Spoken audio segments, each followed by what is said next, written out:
Okay, we are recording. Okay, it is. Sorry, I was ready. It is the 10th of March, 2021. Time is 7:02 on my computer. This is a meeting of the Trails, Sidewalks, and Bikeways Committee.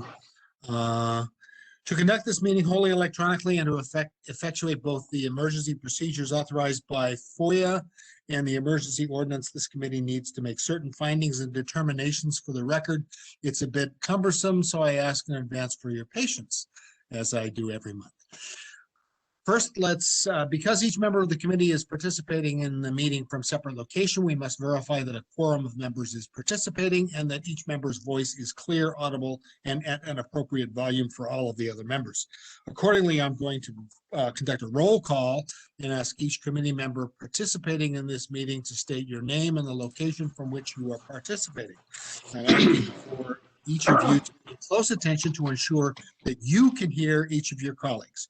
Following this roll call, we will vote to establish that every member can hear every other member. I am the representative at large and chair, Ken Comer, calling in from my home in Springfield. Braddock District, Mr. Cosgrove. This is Bob Cosgrove, Braddock District Rep, calling from my home in Fairfax, Virginia. Hunter Mill, Mr. Rowe. This is Alex Rowe calling from my home in Reston in Hunter Mill District. Thank you. Mount Vernon, Mr. Klein. Yeah, this is Jim Klein calling from my home in Mount Vernon District. Thank you, Jim. Drainsville, Mr. Smith. This is Wade Smith calling from my home in McLean in the Drainsville District. That's you, Wade. Providence District, Mr. Foster.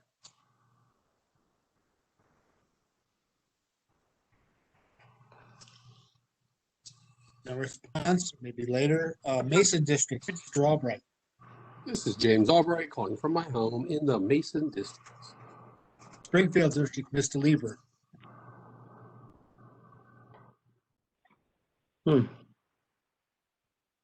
He was there. Yeah, I'm here. He's It's running. Carl Lieber calling from my home in Burke, Fairfax. Thank you. Heard that. Lee District, Mr. Pipkin. Deami Pipkin calling from a district yet to be renamed. Oh, that's right. Sully District, Ms. Zampa.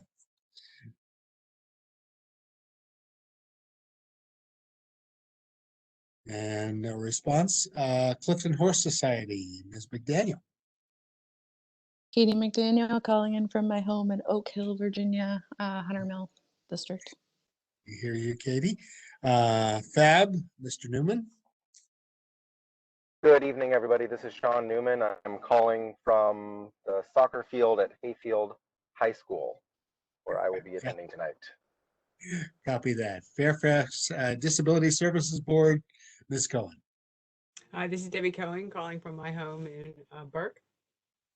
Got that, Debbie. Fairfax County Federation of Citizens Associations, Mr. Tipton.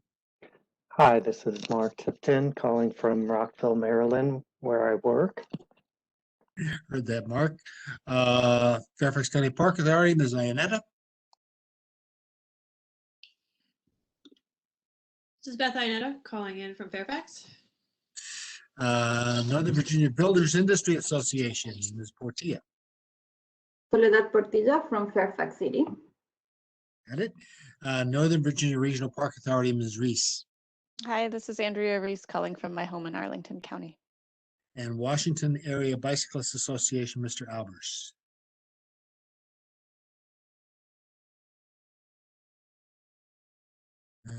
Not recording a response. Okay. You might be muted. Yeah, I try to get people on the list. Hey, Chairman, this is Stephen Foster. Did you hear me initially? I think we did not. I think we did not, Okay. but we've got you now. Thank you. And Howard Albers, are you still maybe reaching for the mute button or? Okay. Me, I'm Karen from Sully District. Sorry, I was having a little trouble connecting.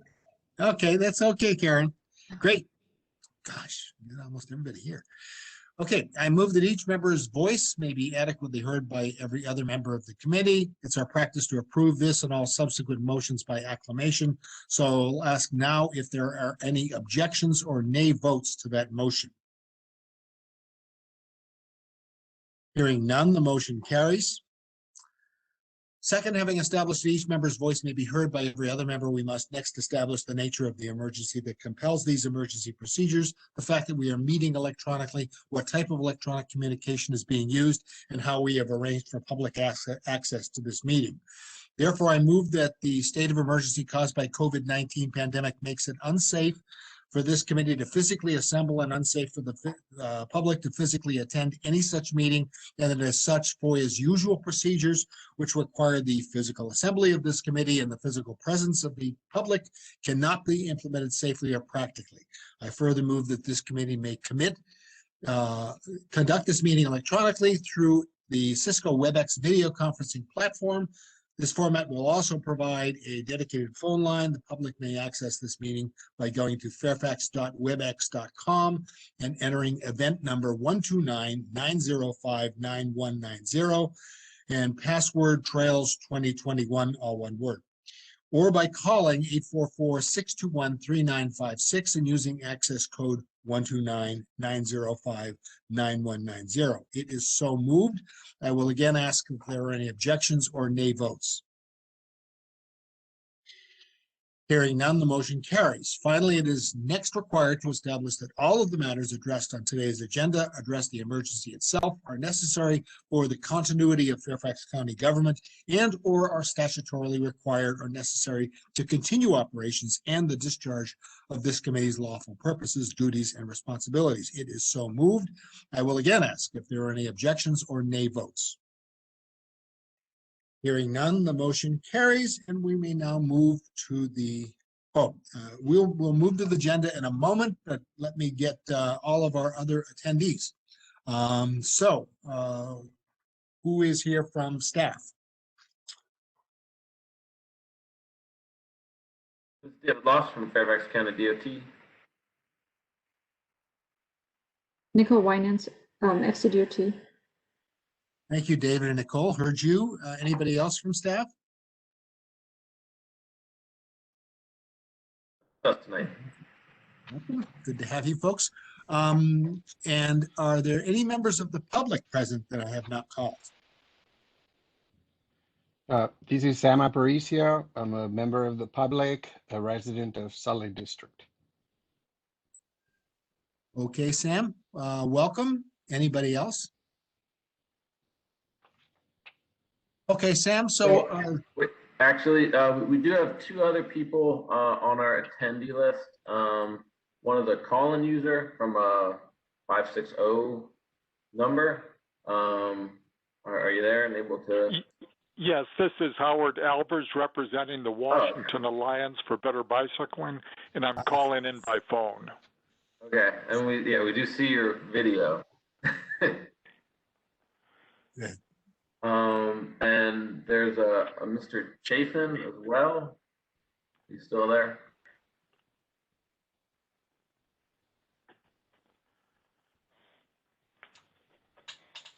Okay. Well, perhaps get it. Sometimes people have a hard time getting off mute or getting sound. So, okay, so for Sam or other members of the public who want to join the discussion, we are required to call a halt to what we're doing at 8:30 and hear from you.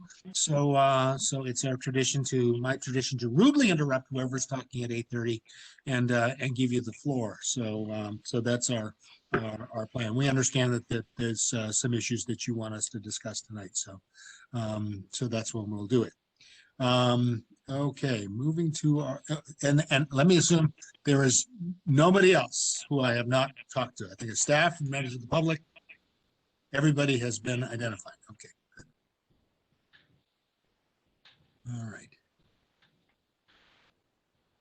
Okay, tonight's agenda is starts with a discussion of the Active Fairfax plan, which is going to be led by Nicole. And I guess I'll just turn it over to you, Nicole. Hi, thank you, Ken. Can you all hear me all right? Yes. Okay, great. So let me share my screen. Okay, thank you, David.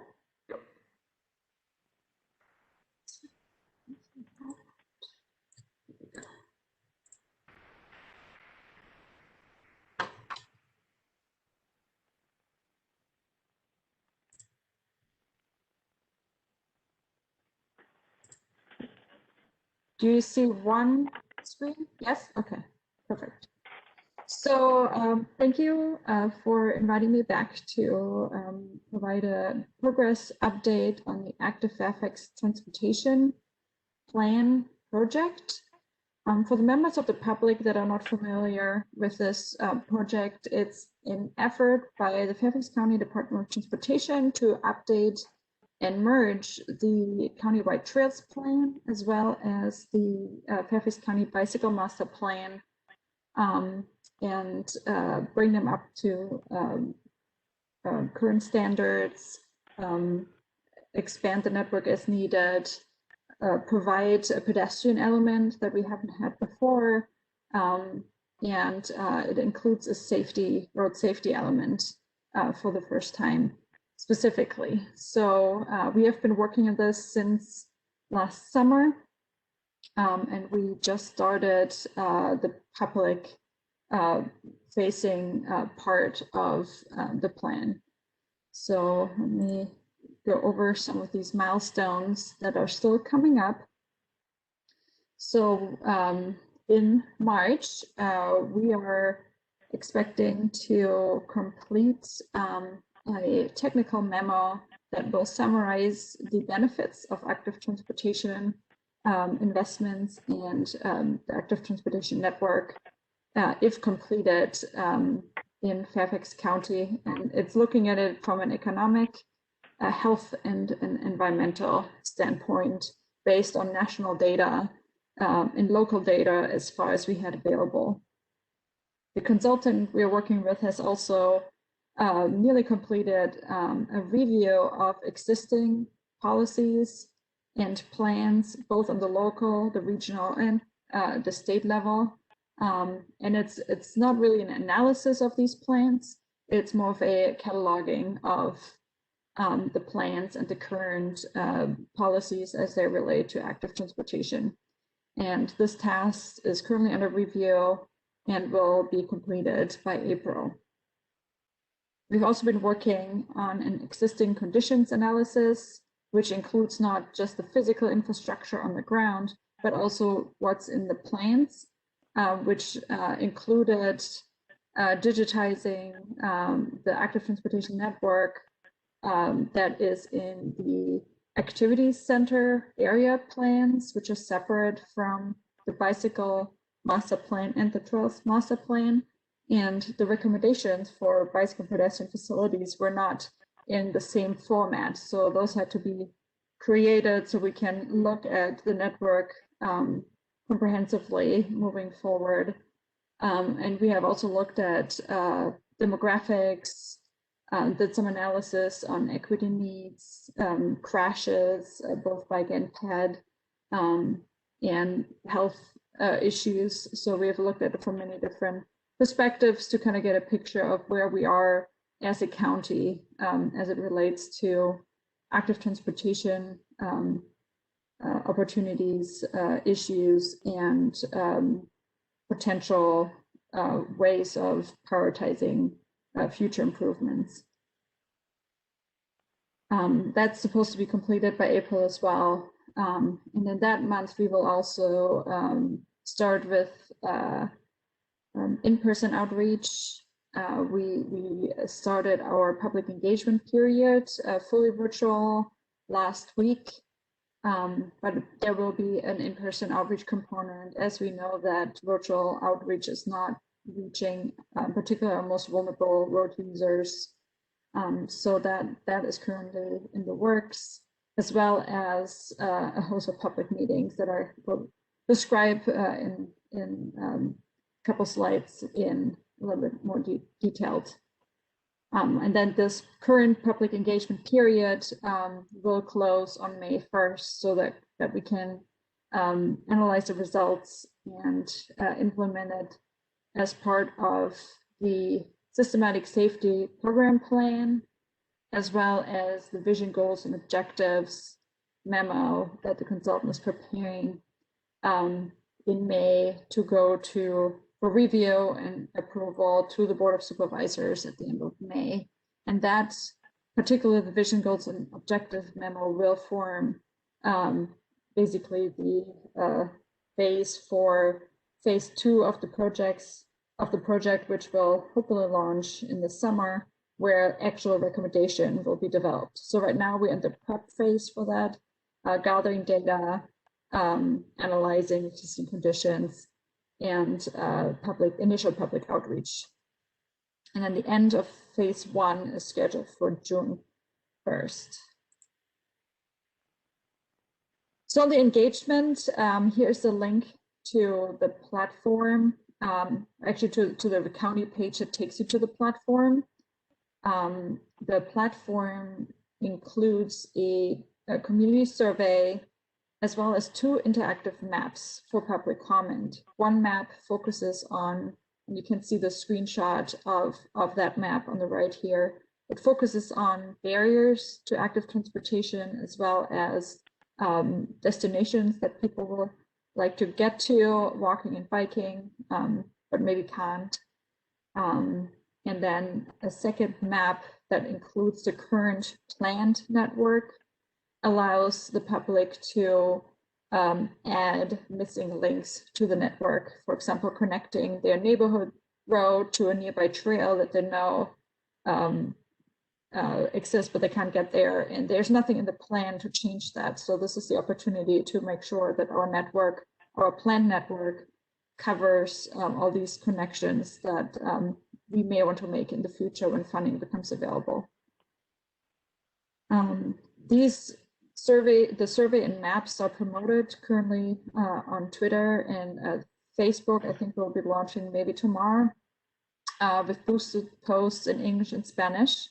We're planning on having a PSA on Nextdoor, and also a segment on the county's Spanish language Facebook page. We have released a press release that was shared with the county's 300 partner organizations. So it goes to like the traditional media stakeholders and Board of Supervisor offices, but we also have this list of partner organization, community organizations that the county put together for COVID outreach, but we can also use it for this type of project to keep the community engaged and informed about this project, as it does often affect the work of those or the goals of those organizations. And we also created a list of active transportation stakeholders in the county, which includes all of you. So hopefully you received that email that shared the first initial newsletter we had developed and published. And that list currently has 120 people on it. And we're hoping that more people will sign up for the newsletter. And please sign up for the newsletter if you want to receive it. You're not automatically signed up. And then so far, we've been pretty happy with the response to our outreach, even though it's fully virtual and really just aiming with general public, not necessarily the targeted outreach to stakeholders we know we're not going to reach that easily. And I think within the first day, we had over 200 responses to the survey with an 80% completion rate, which is great because the survey is not particularly short. And as of March 9, which was Monday, we had 360 completed surveys. So every Monday we receive a report with a summary of the responses to the survey. Also for us to monitor, we have a demographic section in the end that tells us how the age groups, ethnic groups, or income groups that may be overrepresented or underrepresented, so we can monitor to kind of tweak our outreach based on that. And then we are also getting a summary of unique users that use the maps, for example. And so far, it has been going really well. So this is actually an older screenshot. If you go to the map now, there's a lot more in the Chantilly and Centerville area than it was when the screenshot was taken a few days ago. Last time you asked me for talking points to promote this outreach effort, and of course we're hoping that you are sharing it with your networks. So I can share these talking points via email as well. It's also on our website, and it's basically a summary of we're updating, combining these two plans. It's called the Active Fairfax Transportation Plan, defining what active transportation is. And it includes most human power travel, walking, biking, riding a scooter, hiking, running, riding a horse, either for transportation or recreational purposes. And the goal of this plan is to establish a vision and roadmap to implementation of safe, convenient, enjoyable streets and trails in the county. And streets does include sidewalks as well. So our concept of streets is the full right-of-way, not just the road space for the cars. Trails are of course named separately because they can also go not along a street. And then it goes into which opportunities currently are available for the community to provide feedback, the surveys, the maps, as well as just sending an email or calling with some ideas. So now moving on to the planned activities for April. So we will have 10 virtual community conversations, 1 per supervisor district, plus a Spanish language conversation that is countywide. We're planning at least 2 lunch and learning meetings. Our equity advisory committee, for example, meets during lunchtime. That seems to be working for everyone on this panel, and they're from all walks of life. So not everyone can come to a night meeting, but lunch may be something that is another option. So we want to do some of those. Maybe in a slightly shorter, different format than the community conversations, but that's, hopefully something. We haven't done that before. The idea actually comes from the city of, the town of Vienna that's doing that right now as they're updating their code. So we'll see how it works. The in-person outreach, we are working with the supervisor offices to get access to the food distribution sites, which can be very effective ways of reaching our low-income population that takes advantage of these sites to get food. And the county does do outreach there, particularly for COVID shots, but we have used it before for outreach related to transportation issues and got a good amount of response.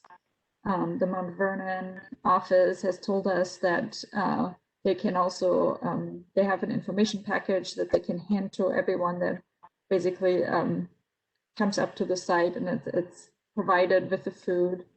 And we could distribute some paper versions of the survey and the maps at those locations. We're also going to do intercept surveys on busy sidewalks, trails, bus and rail stops, as the consultant is out and about to assess our conditions in the field. They're scheduled to do some of that in-person outreach in addition to staff. We're going to develop an engagement toolkit for community partners, just like yourself, that can be provided upon request to for someone who would like to, attend a HOA meeting, for example, or a community meeting, or just wants to spread the word, but is looking for some tools like maybe a PowerPoint or a paper map of the neighborhood that they could be marking up and then sending back to us. So that's still being developed, and it really depends on the requests we get. We can customize some of those toolkits that help spread the word and get feedback. We're also working on a more formal printed booklet, which would potentially be distributed in key locations and be available there for anyone to pick it up and fill it out and either leave it right there or mail it back.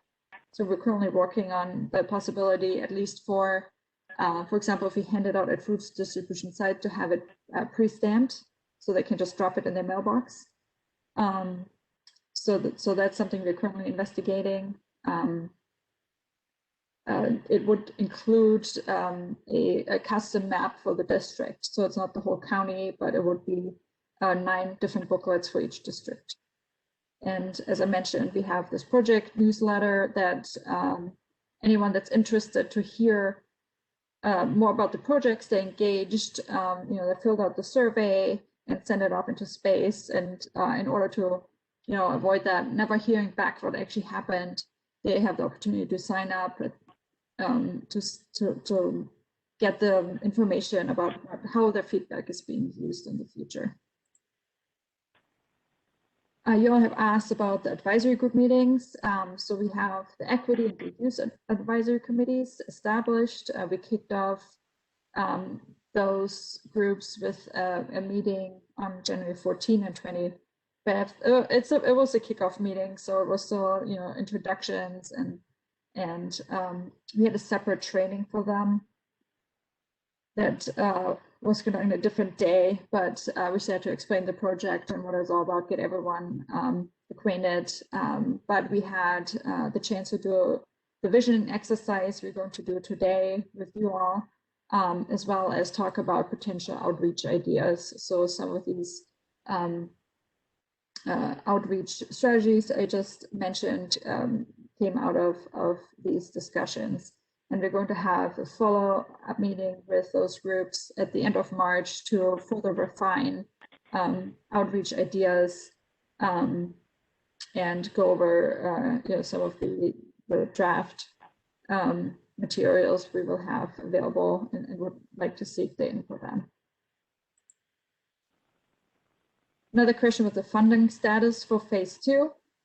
So phase 1 is fully funded, but only until June 1st. We applied for funding for phase 2 as part of third quarter, and we hope to be notified of the funding decision in late April. So we don't know yet if we have that money and we'll get it. With COVID, the budget is not what it used to be, and it's being spent in different ways on, say, higher priorities like health right now. So we are hopeful that there are potential alternatives if we don't receive our request approved, or maybe even have to break it in phase 2 and phase 3 in order to continue work on the project. But we have started to work on the scope for phase 2. We already had a draft scope that we developed together with the phase 1 scope to have, that full explanation of what the project is trying to achieve. But based on our lessons learned from phase 1, we will tweak the scope to make sure that we get what we need out of this project. So we have some time for questions. If anyone would like to ask something specific about anything you presented. So Nicole, thank you. This stuff has been really good. I did the survey and I put it on my next door, and I'll do a blog post about it. It was in the annual blog, which is a lot of people to look at. And I put like 4,000 comments for Mason District, just so you know. That's all. Great, thank you. And I will continue to push. I think, I will say, I think that the map is really great. It's just a little bit under super intuitive, but it's pretty close. I don't personally think there's a real good idea why there is the 2 separate maps. I think that's somewhat confusing. But otherwise, I think the materials look really good. The mapping is great for sort of crowdsourced mapping suggestions. And so I'm excited. I would like to attend a number of the meetings if possible, but I need to have know what they are or where, when they are. So Yeah, we are working on establishing the dates right now.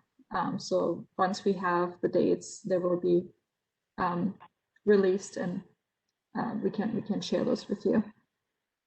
We should definitely have them at the end of the month. Hey, Nicole, some of us didn't get the email. When was the email sent out? It should have been sent out on last Monday, The first. first? The Yeah. first. Okay. So I can resend it.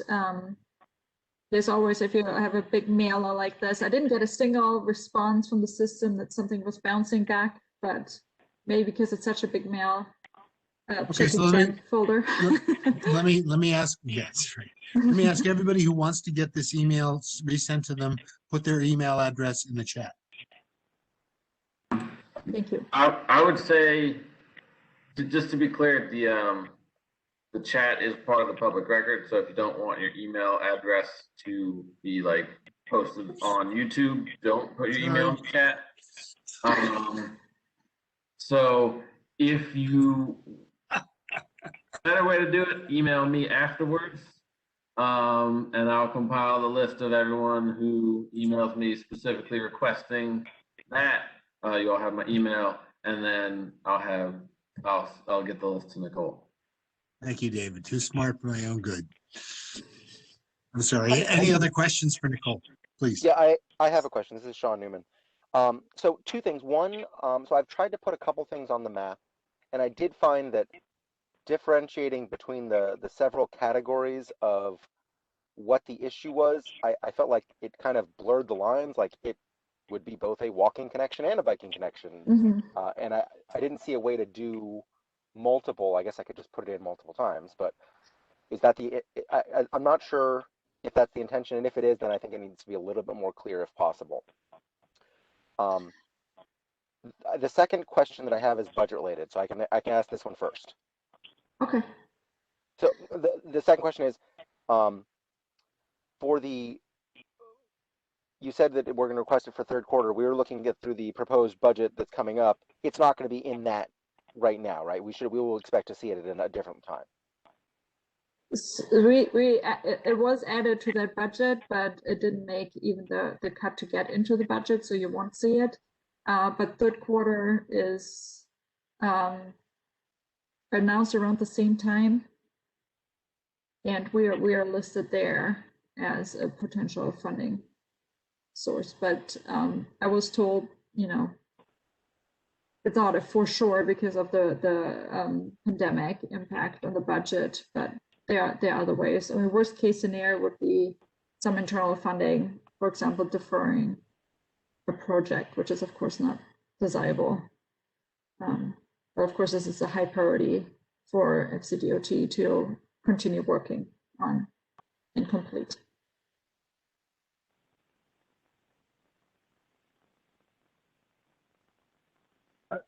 Nicole, this is Steven. Can you hear me? Yeah. So a follow-on to the question from Sean.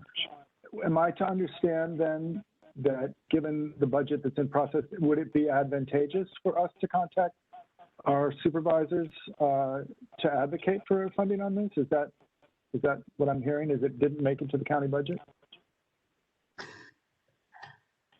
I'm not sure if it makes a difference or it's the appropriate thing to do. Honestly, I'm not quite sure. So the budget, what makes it into the budget, is decided by the executive, the county executive. It's not decided by the Board of Supervisors. So, I mean, even positions that we ask for, what if it doesn't make it to this initial, it may not even make it to the county executive. There's an intermediate step. The Office of Management and Budget, I guess, looks through and sorts out whatever they believe won't even make the final cut. Then it goes to the county executive. He will make decisions, and then the board will even see it. So, but if we wanted to reach out to someone, usually the way we go. But if we wanted to reach out to someone, we could reach out to the county executive and say this was an important effort in our view. The second question I had was, I believe GMU is, and I think FAB as well, is co-sponsoring a workshop in 2 weeks. I believe it's March 25th on accelerating active transportation in Northern Virginia. So one, that's a public service announcement for our fellow members on the board, but just wanted to make sure that you all were in FCDOT are plugged into that, because I think it's an opportunity for a dialogue. We are plugged in. We are not presenting. We were asked to be on a panel, but not on Active Fairfax, and I gave that spot to Rachel Flynn instead, because I thought she was a better match for that panel. But I will attend, and I will put my Active Fairfax stuff in the chat or talk about it when I can. So we are going to be there. I will miss part of the meeting because we're also meeting with the Equity Advisory Group, which unfortunately could only do that date, but I should be able to attend most of the day, and hopefully many of you can join as well. Sounds like a great event. Thanks. And then I just wanted to end by saying your presentation was great. I'm really excited about the work you guys are doing. So great job. Thank you. Thank you.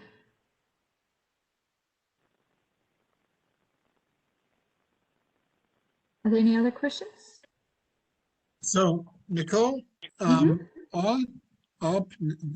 since no one else seems to come forward, what is your biggest concern about the state of this plan right now?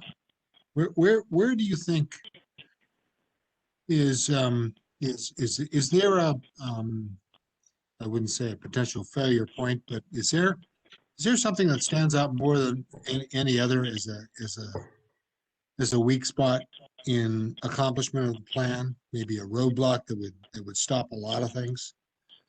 Not that I'm aware of. I mean, it's so far pretty smooth. I mean, there are a couple, because we haven't done anything like it, and particularly not in such a interdepartmental fashion. So it's a very it's not just FCDOT leading this plan. Like we're trying to really work with all these other departments and these community groups and committees like yours to work towards that.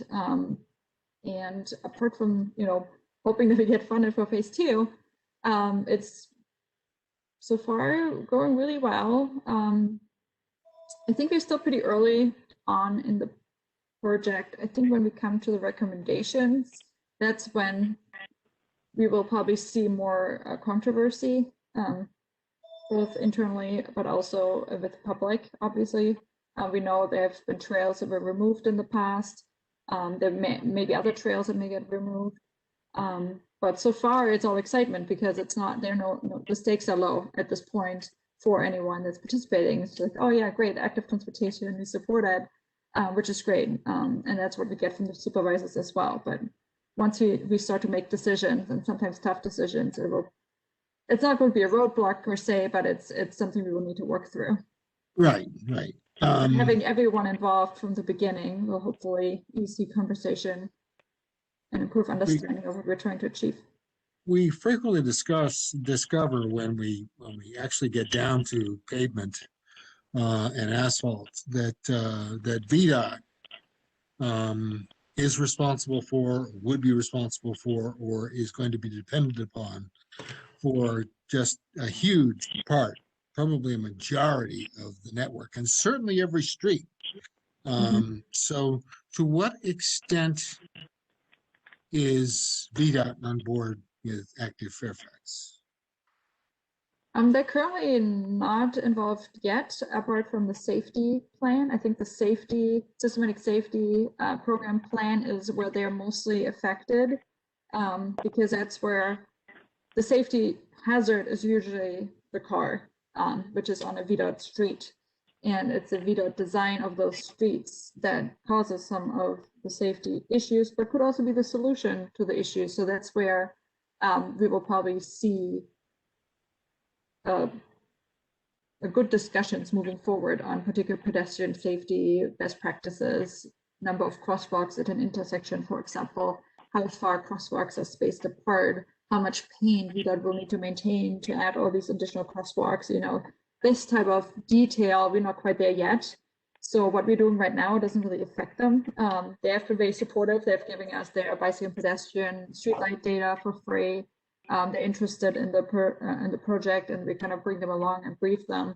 But when it comes to what type of trail or facility or sidewalk we're proposing doesn't really affect them in a sense until we implement it. When we have funding for implementation and then start to figure out who's maintaining what. But we don't expect pushback on, the number of trails, for example, number of sidewalk in our plan, because they're concerned about their maintenance responsibility. Because right now our comprehensive plan already says there should be sidewalks on both sides of the street in the entire county. So that wouldn't be a big change.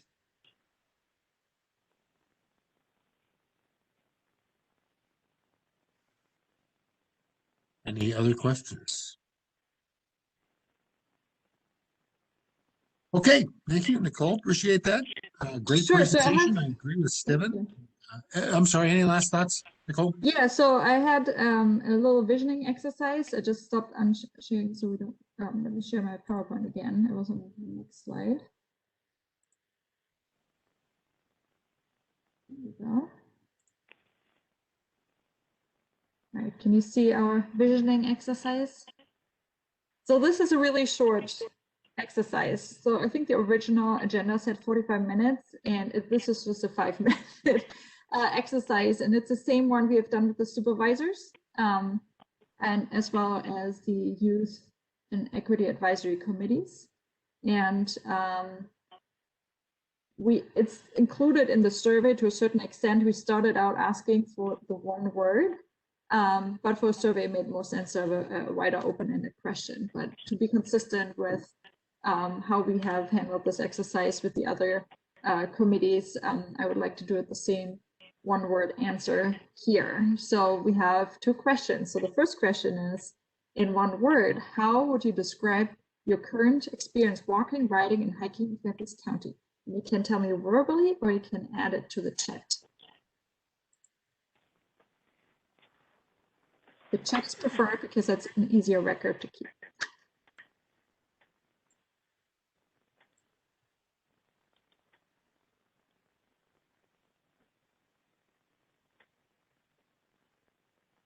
So we have disjointed, inconsistent, regular, disconnected, interrupted,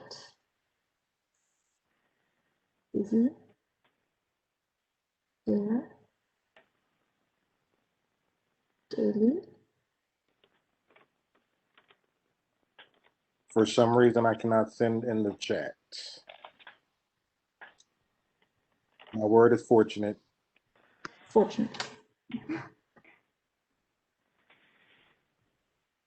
Yeah, I'm also having trouble accessing the chat. So I said necessary. Okay.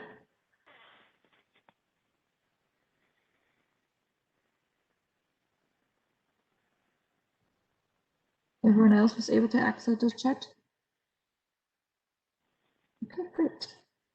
Thankful, inconsistent twice. Yeah. Thank you. Hey, Nicole. So I find it interesting that you have both walking, riding, and hiking in the same sentence, because those bring very different images to my mind. That's a good point. We actually used active transportation before. It has led to answers that were a little bit more transportation focused. So I changed it to walking, riding, which reflects bicycling as well as riding a scooter or a horse, and then hiking to complete the full range of users. Yeah, you're correct that the experience is very different, and it's even very different from location to location. And that's something the supervisors struggled with, because they said, well, this one area here is great, but the other area is not so great. So going for a hike is very different from going for a ride down the middle of the street. Correct. That is true. All right. So, there we go. So then the next question is, in one word, again, how would you describe your vision for walking, riding, and hiking in Fairfax County?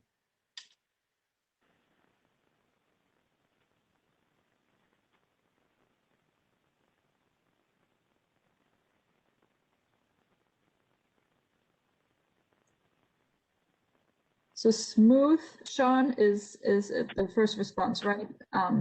Because it doesn't make a difference in the check. So smooth, seamless, uninterrupted. Yes, smooth was the first response. My word was also smooth. Nice. Pleasant, hopeful, linked, enhanced, accessible, safe, inclusive, continuous, fluent. So as you can imagine, we're planning on creating a word cloud out of some of these, to kind of see the pattern and the words that kind of start to summarize the current experience and then the future vision. And that will be integrated into this visioning document we're working on. Right, so the members of the committee that didn't have access to the chat,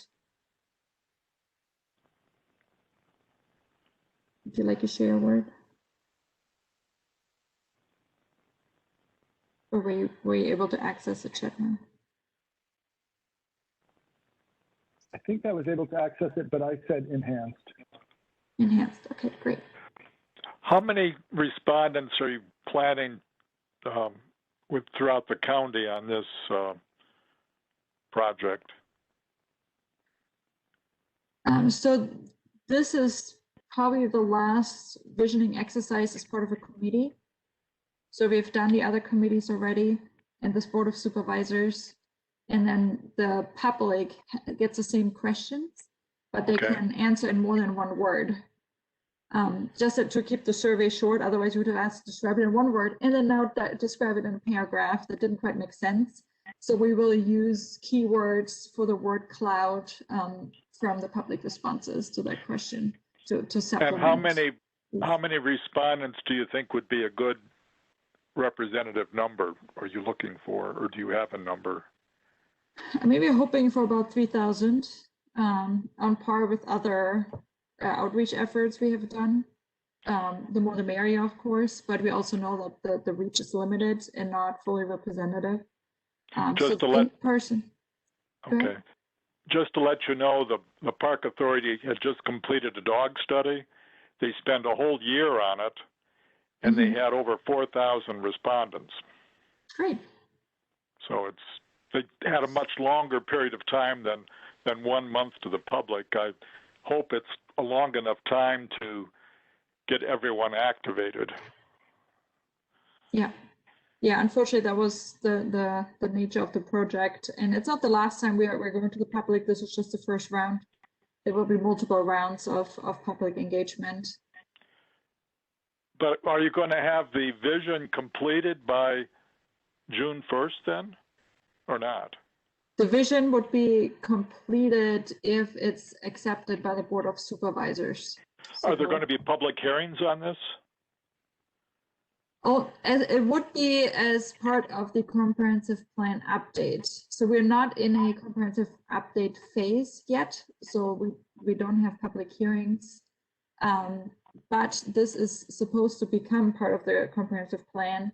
So we're looking for supervisor, like the Board of Supervisors endorsement at this stage to able to even progress towards the comprehensive plan amendment process, which will have public hearings. So it's not written in stone, it's just like the first step to kind of get a baseline going so we can say, okay, this is what the goal is and this is what we should work towards. Okay, thank you. All right. Well, thank you for participating in this. And I attached the map for the Capitol Trails Network. I'm going to stop sharing this, moving to a different topic. If we have time, I noticed on the agenda I had a whole hour, and I really for that. You have time for the Capitol Trails Network. Yeah, so I was hoping I could talk to you all about that because it's a little bit more time sensitive as well. Since I'm here this month, and we're at a state where we would like to move it forward. So we try to attach it as a file to Nicole, real quick, if I can just take the presenter back from you and try to upload the file again. Thank you. So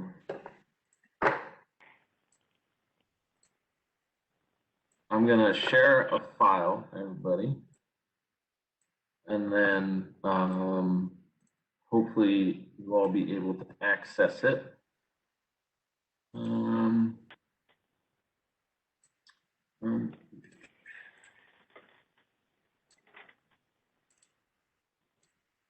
Okay. Capital Trails, countywide map. Okay, so I'm just gonna share my screen real quick as well and share my event window.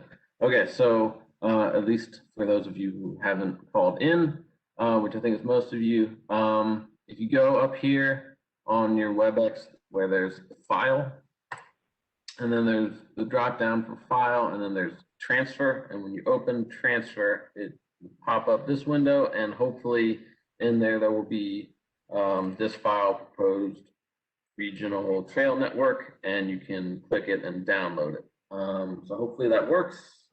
And then in the meantime, Nicole, pass the presenter back to you, and you can screen share as well, so everyone can view it even if they're not able to download it. We've never tried to share a file like this before, so we don't actually know if it works. So I've got about 37% downloaded now, so it is working. It's a big file. Yeah, it's a big so file. that's why we didn't share it via email. Yeah. So Okay. the reason it's so big, because it's a big county and the committee had asked to share the whole file. Let me share my screen. Good. You need to pass it back to me, David. Yeah, there you go. Thank you.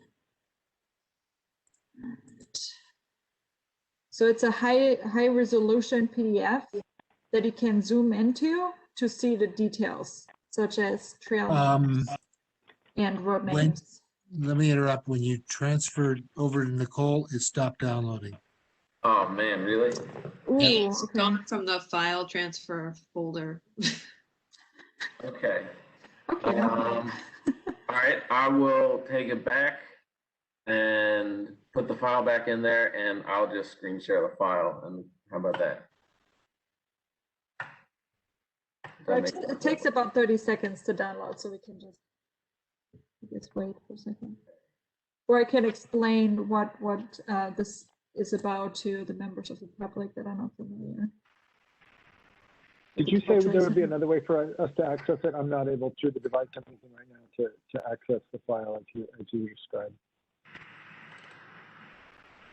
So it's too big to email.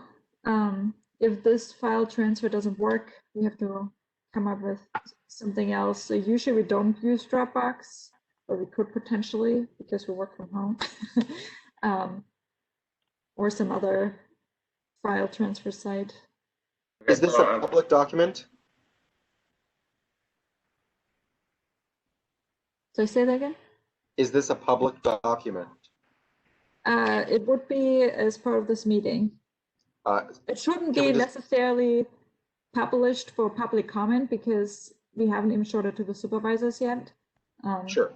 But I also can't stop you, I guess. But it's the a reason I public asked, draft. I'm wondering if it would be appropriate to put it on the Trail, Sidewalks, and Bikeways Committee site. As part of this committee, I guess that would be part of public record.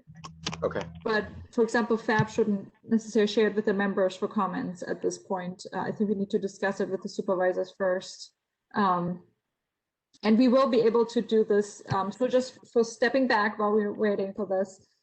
So why we're doing this right now, the Capital Trails Network is a brainchild of, I guess, the Capital Trails Coalition, which is the Rails to Trails nonprofit group, as well as WABA. They envisioned a regional network of trails in, in DC, Maryland, and Nova. And they asked the jurisdictions about, say, 3 years ago, 3 years ago, to kind of designate some trails that we thought made sense that were either already there or at least funded to as regional trails. So it's a little bit hard to see in this screen here. If you could zoom in a little bit, David, we can see two colors. There are some black zoom in anywhere in particular? Just so we can see the colors a little bit better. It's pretty far zoomed out.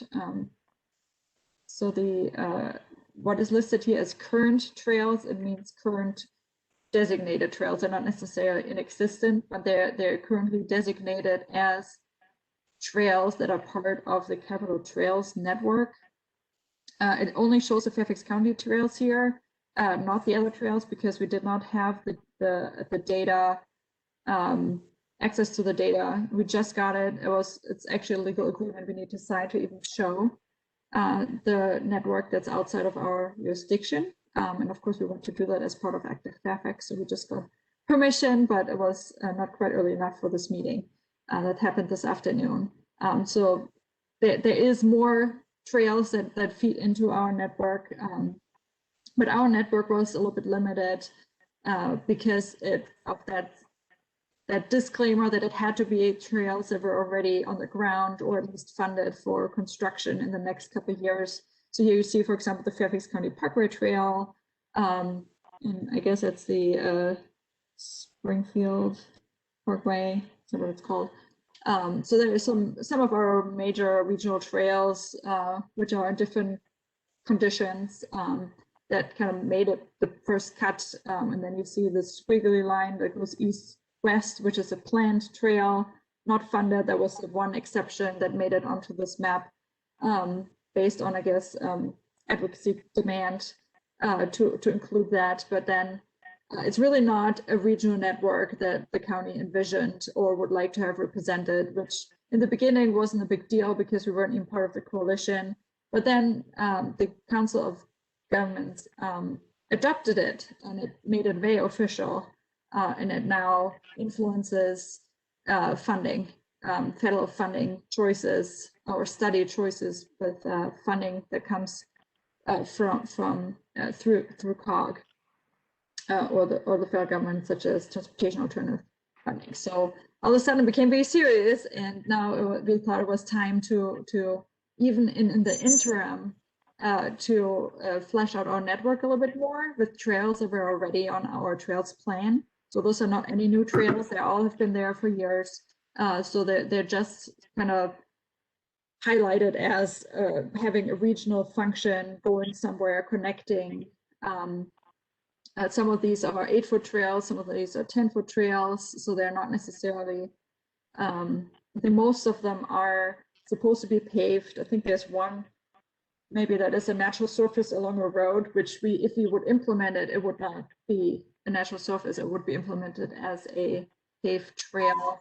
But one change from the last version you saw, particularly for Beth, we took off the trails that went through Park Authority land that were not already part of the network, because it will require further coordination, but it can currently hold up getting at least some of the key trails onto this regional network, because COG is working on their regional trail regional bike ped plan. So we were hoping to include our more comprehensive network in this plan instead of only half of our network that wasn't particularly well connected, particularly to the other jurisdictions. So you can see how much pink here is closer to Arlington. Those were all trails that were not on the map. And then we got pushback, for example, from a planning effort in McLean, where the community pushed back against a trail or enhanced bike ped facility in the downtown area, because they thought, well, it's not on the regional trails plan, so why do we even bother to have it at all? And of course, we want to connect McLean to the new 495 trail. So that's why we decided to make the update now. It's the first time we were allowed to make this update. We were not allowed last year because of this transition to COG kind of having that influential role over it. So they didn't want to make changes at that time.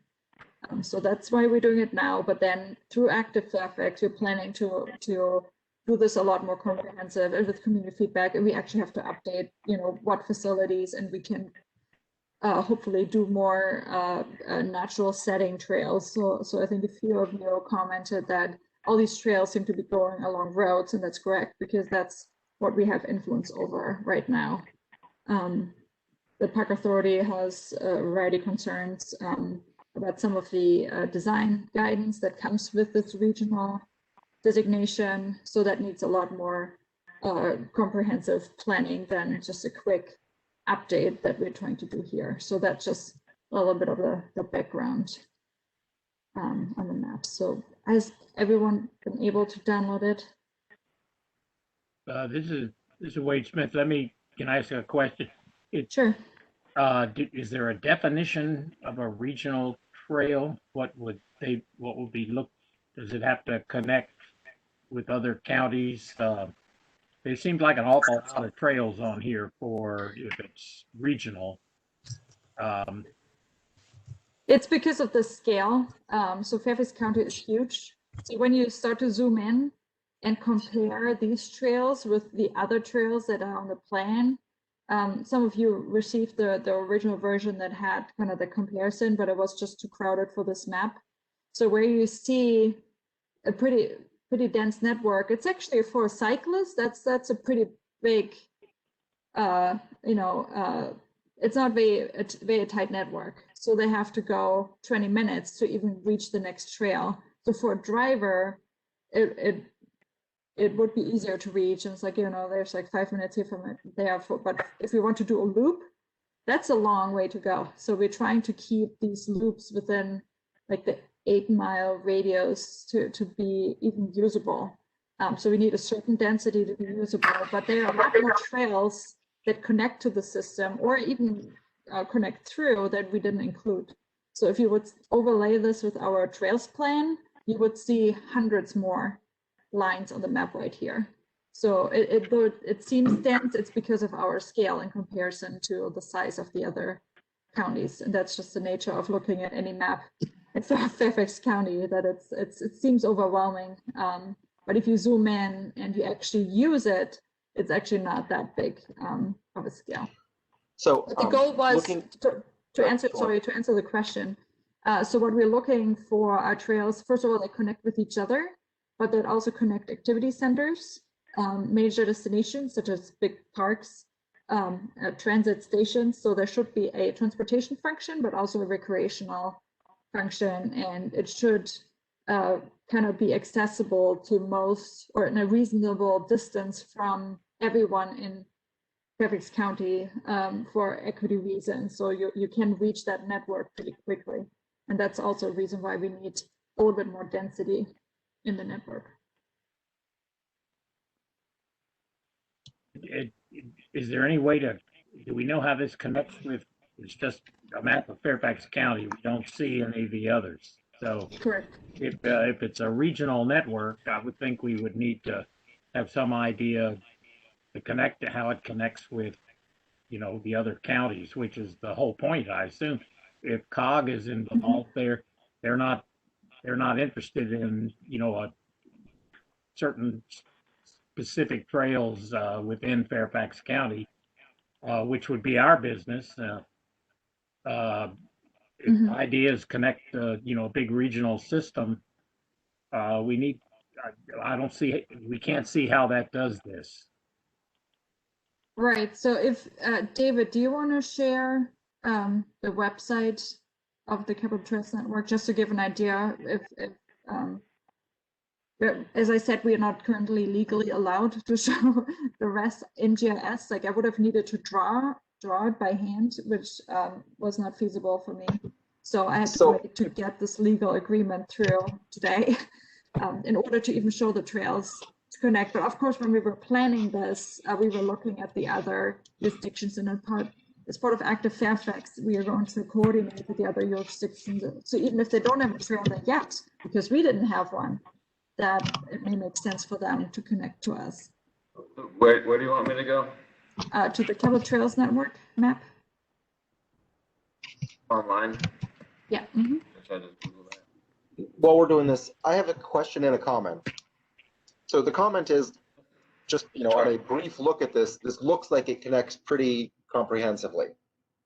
I recognize many of these roads, at least as I have taken them on the bike, and I feel like this is a pretty good, at least the southern part of the county, which I'm more familiar with.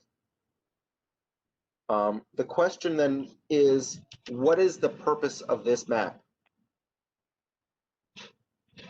So it's to be included into the map that David is trying to, there we go. So this is the map that the Capital Trails Coalition basically owns. So this is the designated network. And the goal is to have, you can see that our network is a little bit disjointed and some areas are completely missing. Even though I see someone already added the 495 trail, I wasn't there recently. So it's a fluid map. It's supposed to basically be a visionary network, and they are supporting. The coalition is huge. I mean, it has all jurisdictions in it: the National Park Service, you name it. The Amazon group is part of it. So there's it's an advocacy group more or less for this trail network, and they're working with each jurisdiction on, how can we implement this, and now it's starting to become prioritized for funding, both on the federal and on the state level.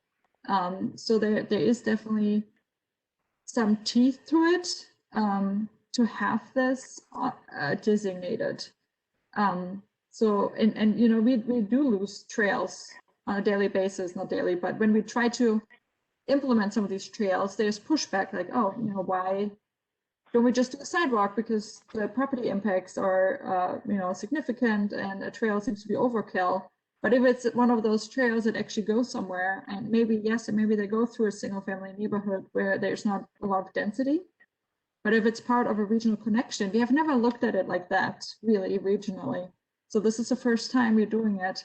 And our trails plan was pretty visionary, having done this already, the same exercise just for Fairfax County, and I think in coordination with Arlington in the 1970s, which a much tighter network than we're showing here. So we have a lot to go off already. It's already in our plans. We have some regional trails highlighted in our plans, but it's not necessarily the ones we would consider regional now, because things changed. 495 trail wasn't even an option just like a year ago. There are different land uses, a new metro station, so our needs have changed of what we consider regional facilities. But we had that classification of regional local trails for the past 50 years. So this is just like a different way to work with that kind of thought process. Yes, I've got a question. The cross-county trail, is that part of the capital? Did that make the Capital Trails Coalition network or not? Parts of it. So the paved parts of it, but there are parts of that trail that will never meet the criteria. So unpaved trails cannot be part of the network because of the goals of the network is supposed to be accessibility, for example, unpaved trails, unless it's like a stone crushed surface, kind of like the towpath trail in Maryland that you see here along the And trail. what the maps that what's the current version of the map then that the county is going to be using, or what's the status of the current map? Is that the one that you showed us earlier? Yes. So what you see right here is the current map. That's what's currently the official Capital Trails network. But as I was saying earlier, the county never had the chance to actually pick the trails that we think make our Capital Trails network, because it includes a lot of trails that are not funded and will not be funded anytime soon. So the draft map we were looking at earlier, the blue and pink lines, is what we would like to send to the coalition to have designated as this network. There's going to be a major announcement by the Washington Bicyclists Association and Rails to Trail coming up in April about the benefits of this network, and they're going to be using, as I understood the last comment was, they were going to be using what Fairfax County had proposed previously. Correct. While other jurisdictions were going to be showing their new things and the latest and greatest. So I'm just a little confused. And they allowed some jurisdictions to update their network last year before it became before it got to COG. Those were jurisdictions that were not previously involved, like the further out jurisdictions, like Loudoun County, for example. So they were able to include the newest networks. But my understanding was that the other jurisdictions were not really allowed to make changes at that point. So we were informed about that. We know that the report that's coming out is on the based on the current network because they're nearly done. So we're at a point in the process where we would need to wait for the next report to have a more comprehensive view. I mean, it's a first step to have this report. It's a great report, what I have heard about it. But it's limited to this basically current network that's not as comprehensive as we would like it to be. This is Jim. Nicole, this is Steven. Oh, go ahead, Jim. Okay, yeah, thanks. I was going to ask you about how the trail, like the Potomac Heritage National Scenic Trail, which is, I guess, federal leadership, but goes through Fairfax County. How does the actual route get put onto our Fairfax County maps so we have a better representation of it and the gaps? There's only a few gaps left. That would go into the active Fairfax plan. So it already includes it in the trails plan, and it would be refined, I guess, with the current alignment and current condition, you know, if it's paved or unpaved in the active Fairfax map, but it won't meet the criteria for the Capital Trails Coalition map. Well, some of it does that isn't shown or will be planned for that route. So I just want to check. Maybe I can make those comments too separately. Yeah, so I think it's labeled somewhere, like I guess the Mount Vernon Trail or parts of the Mount Vernon Trail are part of that route. So I think it's actually labeled in the map as that. So that section of the Mount Vernon Trail is actually, I think they have a Fairfax specific map somewhere, like a PDF that actually names some trails, and I thought I'd seen it somewhere. But there's still a lot of work that needs to be done to getting this map correct. There were some issues with trail segments being shown as completed, even though they're not necessarily what we would want a regional trail to look like. So, and that's again, we have no control over this data. We don't own it. So if they want us to improve it, they come to us, but we can't really just, you know, make those changes ourselves. And I guess the only other comment I had on top of that was that this is great part of conversation that needs to just feed directly into the plan. So I think that's fantastic, and I'm glad you're doing it. Thank you. Nicole, this is Steven. As I understand from this map, green is existing and orange is planned. Is that right? I believe so, yes. Yeah, and I would point out to you, Howard, the southern portion of the Capital Trails or the cross county is shown. So the one that we discussed a couple months ago, I don't think you were on the phone, is, you know, I've been particularly interested in the 495 crossing. And so specifically on this map, on the 50, it shows 50 and 495, it shows that it's a planned bridge, which is good. I'm not sure that's true, but I hope so. But on the map that you showed earlier, the one that you probably control the data on, shows a straight line following 50, not a northern diversion towards the bridge. So I think I've made that comment before, but just if that's the data we control, just to make sure that you're accurately representing the status of that. Yeah, unfortunately, I can't change our comp plan alignments.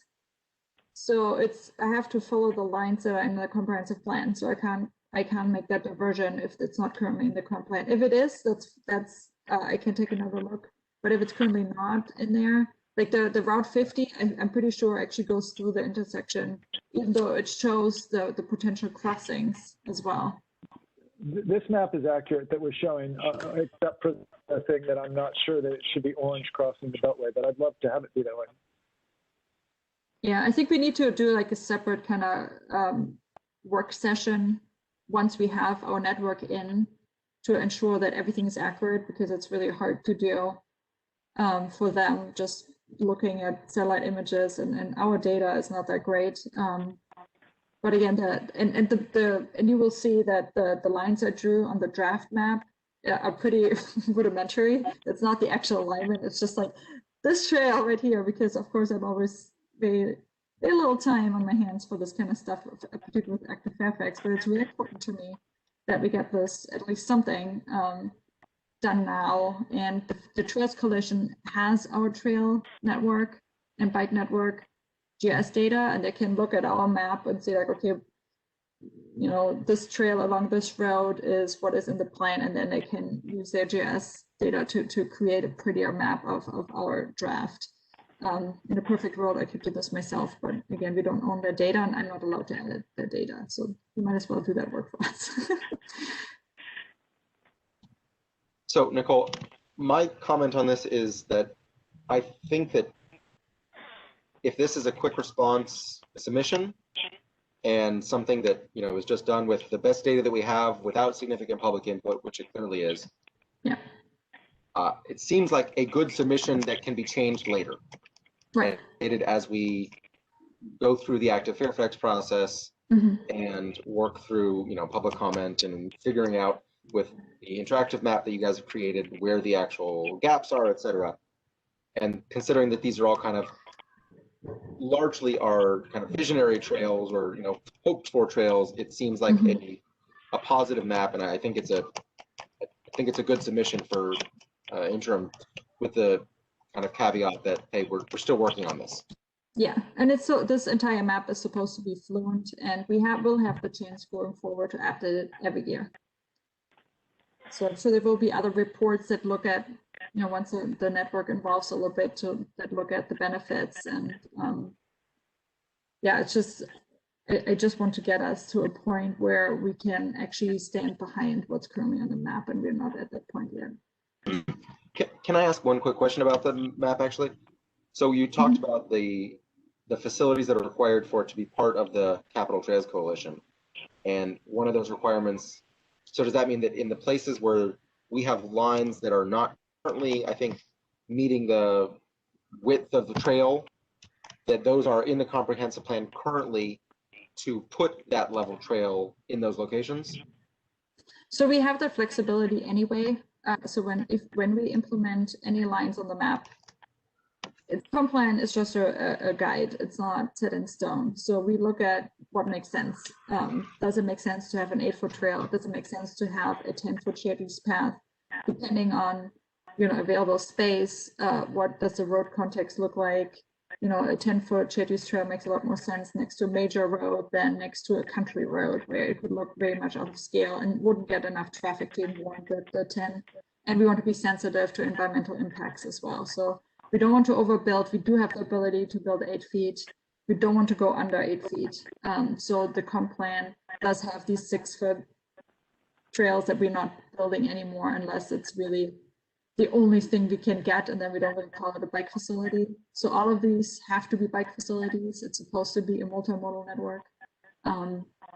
So it's flexible. So, and the Trails Coalition has become more flexible. They started out saying 12 feet and nothing less. Then it was 10 feet and nothing less. And I was like, yeah, well, we can work with the outlying jurisdictions on the 8-foot exception, because it still meets AASHTO. There is an urban bias in the coalition of being located in DC, and of course the trails that built in DC are absolutely overcrowded. So they would never build anything under 10. But then coming out in the suburbs, we have empty trails, you know, hundreds of miles of empty trails where, you know, the 10-foot are really not needed to have a safe and usable facility that meets the requirements. So they have agreed in writing that they're going to provide this design flexibility for jurisdictions like ours.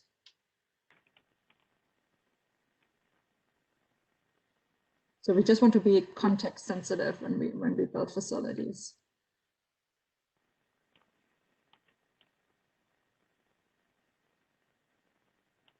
Any other questions on this? Well, And please take Nicole, some time to, oh, go ahead. What's the next step in getting this approved? Do we need to do anything more than get you a quick comment? Yeah, please take another look for fatal flaws, particulars like, you know, this one doesn't make sense, or, you know, something that really stands out to you. I think we have limited availability to you know, go through natural areas at this point. I know there's a lot of desire for that, and I understand, but that would be the next phase of this update. So just take another look to see if we totally missed something, like a really good connection, or we made a connection that doesn't make sense, and let me know maybe within the next 2 weeks, but then we really have to move this forward in order to make it into this comprehensive plan update that Park is working on. So we actually started to filling some of these trails into the database, which is an ongoing effort as part of this update. So just to clarify, could we share this within like, FAB leadership or like core group of members and not publicly? Is that acceptable at this point? I'm just wanting to make sure that we're, meeting your needs as far as that goes. Yeah, for sure. Yeah, as long as it's not, posted on Facebook, like, hey, let me know what you think, because I have to send it to the supervisors as a next step as well, just to say they've all seen the previous draft. Okay. And they've all approved the previous draft, but this is now a change.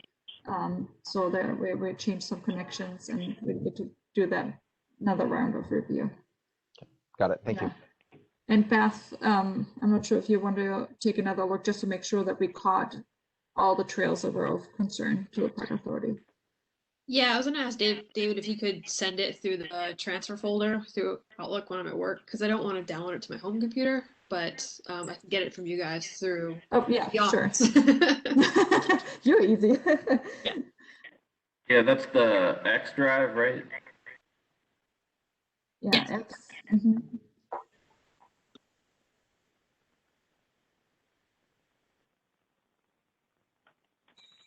So 2 weeks from now would be, what's the date? The 24th. That would be great. So we can just move this forward. But again, if there will be more opportunities to work on this in the next year.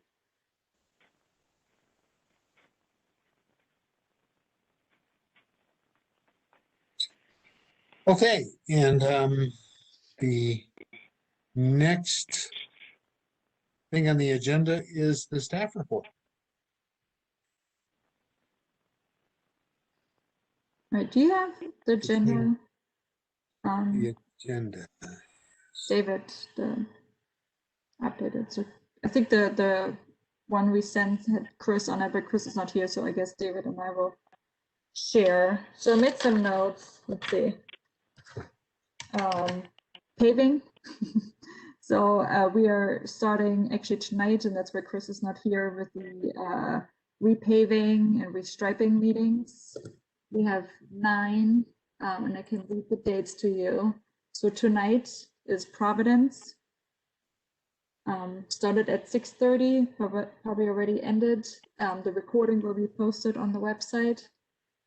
Then tomorrow we have Braddock District at 7 p.m. It's all virtual on WebEx. So if you're interested in listening in, you can register through the website. Let's see, the next one would be Springfield on March 16 at 7 p.m. So this is registered through the FC.dot website? Yeah. Or VDOT? Sorry, I missed the March 15 is Mount Vernon. It's in alphabetical order on the website, so I'm looking at the dates. And then the week of March 22nd, we have 4. So we have March 22nd is Mason, the 23rd is Lee, the 24th is Sally, and the 25th is Drainsville. And we can share those dates as well. And then go through them quickly. And then Hunter Mill is on April 6th. And all those times and dates are on our website under fairfax-county.gov/2021-paving-and-restriping. Or you can just search for 2021 paving and restriping Fairfax County. That's what I do usually to find our websites. So, in the chat, Sean beat me to it and posted the link and also typed the correct year. So use his link and not the one that I typed in there. Yeah, if the link has program at the end, that's an incorrect link.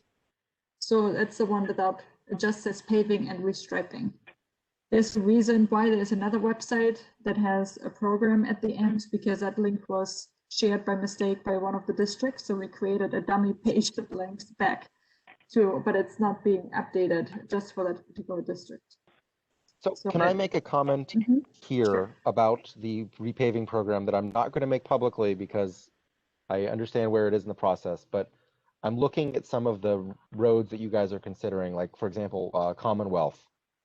And I've ridden my bike on that road a number of times, and I have a hard time seeing that if you put a bike lane in there, it's going to be right in the door zone.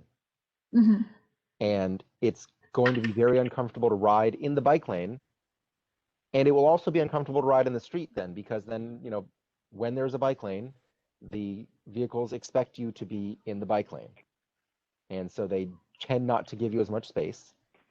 And when I ride in areas where there is currently a bike lane that is in the door zone like that, I always feel very comfortable. And I am a confident rider, and I feel uncomfortable, and I generally tend to ride just outside of the bike lane. But that still puts me in a place where people are going to try and pass me too close and not give me the full 3 feet of space because they feel like they can stay within the lane. And so I have serious concerns about I haven't looked at all the places where you guys have proposed for this year, but I know, you know, Commonwealth stuck out to me. There's a couple others that have stuck out to me that I have a hard time seeing how that's going to be wide enough that someone is comfortable riding in the bike lane and not in danger of getting doored. And also can move, you know, has enough space to move over so that they're not in danger of having people close passing. You know, so my favorite bike lanes in the county, there's some bike lanes on Burke Road. It's a very short amount of space between the Liberty Bell Trail and Rolling Road. And there's a buffer between the bike lane and the cars. And it's great. I ride right in the middle of the bike lane there. I feel super comfortable. There's cars, but they are, you know, there's plenty of space for them to be in the vehicle lane and me to be in the bike lane. That's not the case in most places. That Burke Road is an unusual circumstance that is super wide, wider, and actually, they briefed the committee on it before. Nobody really knows why they made that road so wide. It's a really wide road. I know, and probably a mistake, but I doubt that you're going to get it. I do have to echo his concerns. Brayburn's another example of the same phenomenon that's happening where you're riding along it and yeah, you're in the door zone. Yeah, the criticism is fair, and I know the bike community has discussed the benefits and the problems with these type of bike lanes for probably the past 20 years. Where we are right now is that we still see them as a benefit, even though there is a clear risk. But it's not just a benefit to cyclists, as improved road safety, slows vehicles. So we often say if the road fits a bike lane, the road is too wide, and wide roads lead to speeding. So there is a safety improvement for drivers as well as pedestrians that are crossing, and improved sight distance for pedestrians that are trying to cross, as well as limits drivers to, like, it creates more friction between the drivers that pass closer to each other, so it makes them slow down a little bit more.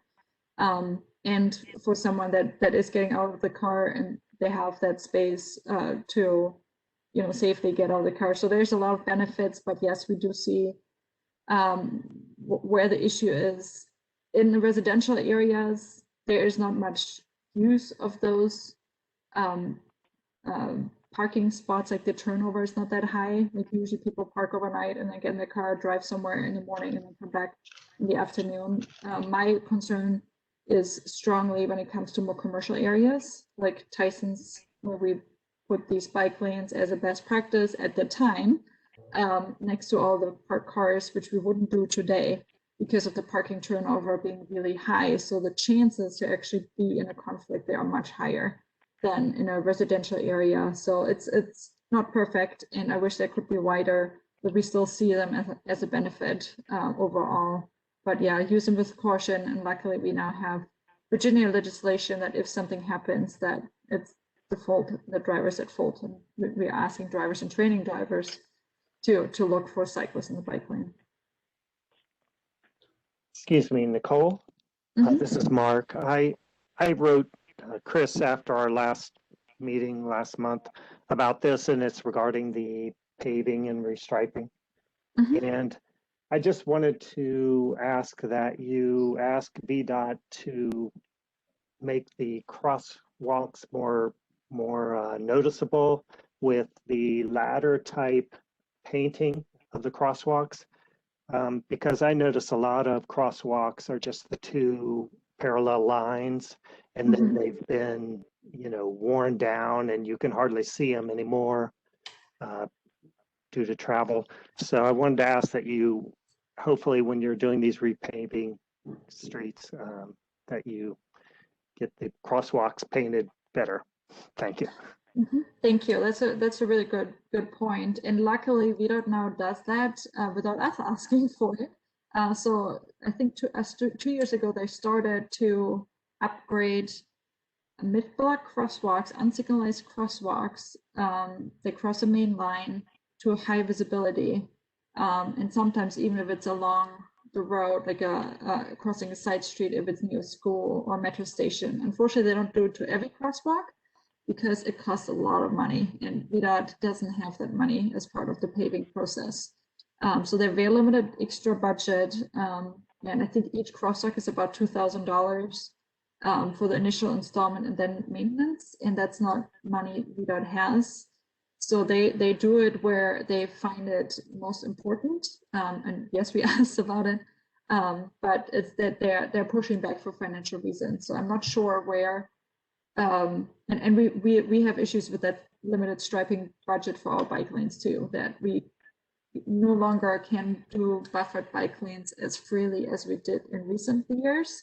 So now sometimes we get a wider parking lane and a wider bike lane, but not a buffer, because the buffer is extremely expensive to implement and maintain. And the budget is not there, so we would lose entire bike lanes in order to make that happen, which is a trade-off.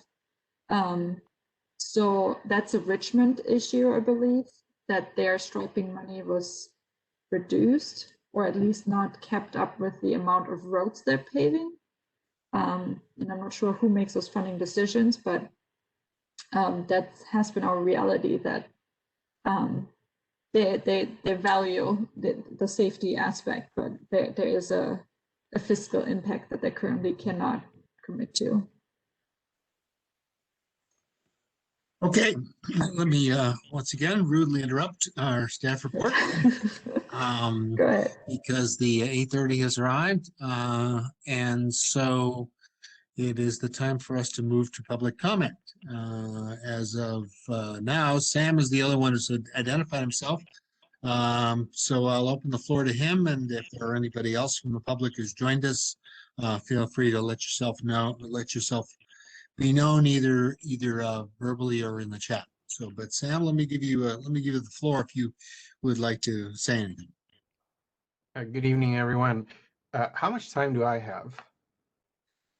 We try to end by 9. Okay, I won't take much longer than 3 or 4 minutes. So I'm here just representing myself, resident of Sully District. I wanted to applaud the county for this active Fairfax effort. I think it's a brilliant idea. I very much enjoyed participating in the crowdsourced maps.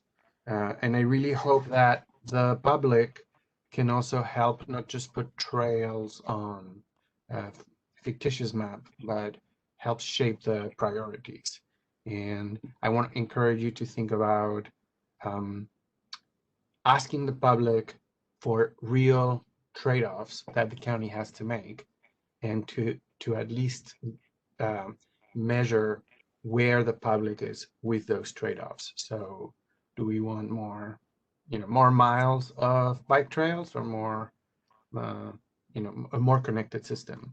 Do we want safer crossings, or do we want, and I realize that these are very difficult things to reconcile, but that's part of turning it into a reality, right? Putting some things as a higher priority than others. And so I think that would be very, very useful. And I also hope that this idea of crowdsourcing and having a visual way of providing feedback can live beyond just the time when you're seeking input for this very particular initiative. So I'd encourage everyone to think of ways to turn it into something that's an ongoing effort, a tool of communication between residents and the different parts of the county responsible for this infrastructure. I'm particularly interested myself in advocating for pedestrians who use trails for leisure and who are seeking to escape the asphalt jungle we live in. My personal story, I'm sure it's not that different from many other residents who got hit with the pandemic, suddenly had 3 kids at home, having to take care of their remote schooling, getting sent from my work to work from home. And so spending time outdoors hiking has really been an escape and a way to recapture my sanity. So what I do is about 5 times a week, I go out there and try a new park somewhere in the county. And I try to hike as many trails as I can find. And a lot of my experiences and a lot of the feedback comes from that, from just being out there every day, rain or shine or snow. So one of the things that comes up very frequently is that, and I'm sure you all know it because you put it in here when you were asked for one word, which is how fragmented the trail system is. And so from a user perspective, this is something that I hope doesn't take 20 years to solve. Whatever we can do, whatever you can do to help connect one trail to another, right? Like think about, most people live in a neighborhood and then there's HOA land that has trails in it, and then there's the parks. And to get from where you live to the park, you're gonna cross some HOA land. It doesn't help too much if you're not welcome to cross, or if you just have to go and drive around for 20 minutes to get to where you want to go. Also, it is really difficult for end users to find a map that reflects what's on the ground. A lot of the map resources the county publishes only shows what the county's committed to maintaining, that's only on public land, and it doesn't even show what the trails are, right? So I think there's a real challenge, and when I ask my neighbors, they say the same thing. One of the things that keeps them from going out and using the trails, and why they just stick to their local neighborhood HOA paths, is because they're afraid of getting lost, right? And I don't think everyone is a map nut like I am, and is ready to cross-reference 4 different resources in order to get from A to B. And I'm getting to the end. So the other thing is, it is sometimes striking how much asphalt I find in the middle of a forest. And I'm sure that this made some sense at some point in the planning process. And I don't begrudge people who use the asphalt. I just think that it doesn't even, I question whether it really serves the purpose that it was originally intended for, because you walk around those trails and there's roots coming through the asphalt. So for a bike rider, it's got to be quite bumpy, and there's puddles of water, and they're slippery because there's leaves. And I don't know much about the environment, but I gotta think that just like a natural surface trail would be so much better for what it is, right? Especially things that are around streams. I encourage the county to use its dollars for things other than paving in the middle of a forest. Like, I understand if it's a path along a road, of course it should be paved, but inside of parks, I'm not so sure. On the other hand, a great use of money would be, since most of the most amazing and beautiful trails in the county are along stream valleys, would be more crossing points across the stream. Like, many days I get home soaking wet just from getting from one side to the other of the stream. And the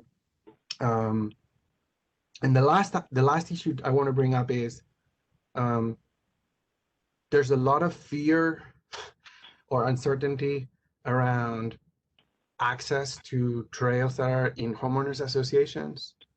Like sometimes the homeowners associations put a lot of, nasty reading signs to not cross. So I don't know why that is.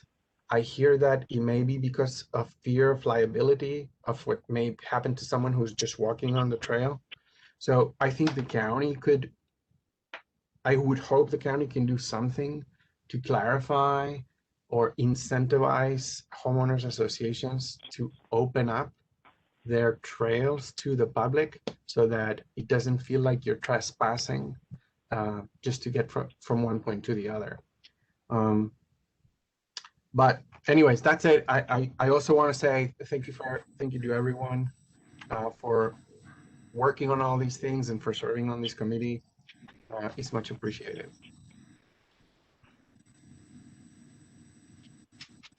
Well, thanks, Sam. Appreciate that. By the way, you'll find that if you actually met with any of us in person, you'll find that many of us share your comments and your views, and have for many, many years. So it's quite a goal not to wake up 20 years and still have these disconnects.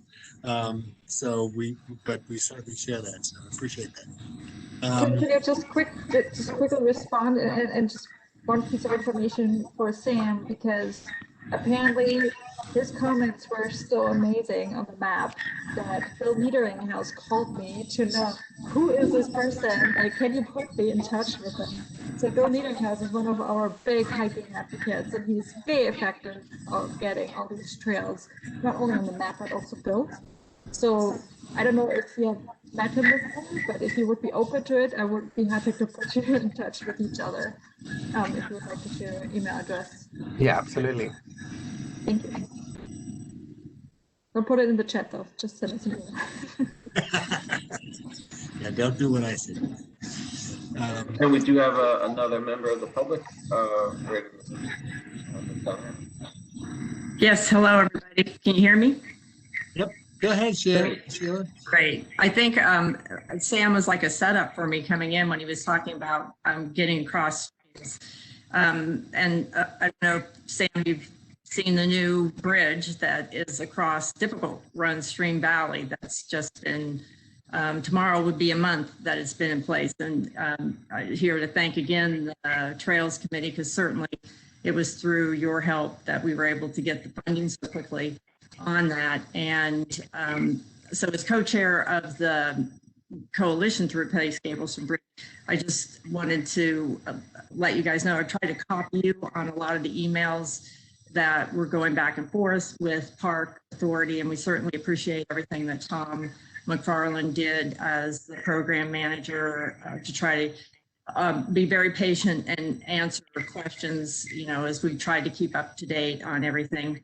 And so I don't know if Beth might mention that when later talking about the updates, but hopefully, this was one particular project when you combine it with the fact of pandemic and everybody's home and working, and could take advantage of being possibly trying to be down there to actually see the bridge put in place, that maybe there's some opportunities in the future on projects like this to even have a video going that people might like to just click in on and view it. And and it is a lot for a program manager to stay on top of that. And so, like Jahan Arslan had suggested to the Park Authority, maybe involving more of a public affairs person, and updating things like Trail Buddy and things like that more real time. I know that's different entities, I think, that manage that, but some of that we were hoping to try to pass along to for the next go around. But quickly tonight, what I wanted to bring forward is that out of the blue, the public was blindsided by the fact that there was a Park Authority board action presented a month ago today on February 10th to change the name of the bridge officially to the Burnett Bridge. And I'm not going to get into all the details on that, but they did vote to approve that. And so I talked to the Hunters Valley Association Executive Board, and we put together a resolution. And I presented also as a member of the Sully District Citizens Council, who on that happened on like I think a Thursday. Let me think. No, the bridge, they voted on Wednesday to name it. Thursday, the bridge was put in place.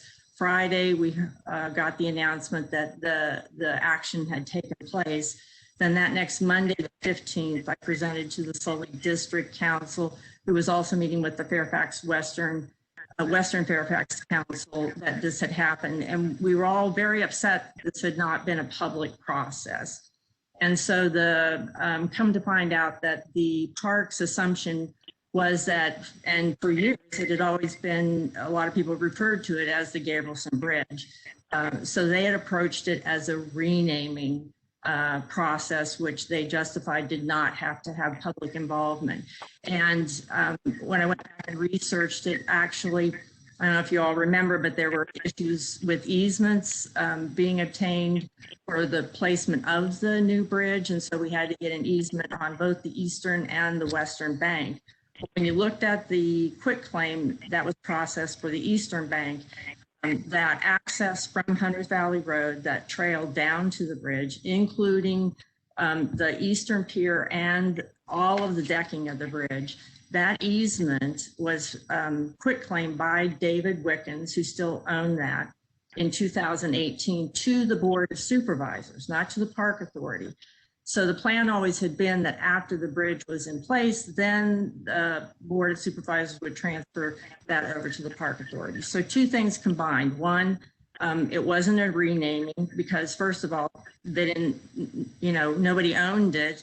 The Wickens still owned it until 2018. And then the Board of Supervisors, to my knowledge, still is the owner of the easement.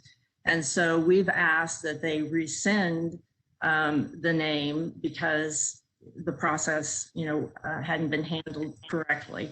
And up to this point, the policy had been, when I had asked about it, when this first came up over a year ago, mentioned by somebody, I was told that the policy for the park is that they don't name bridges.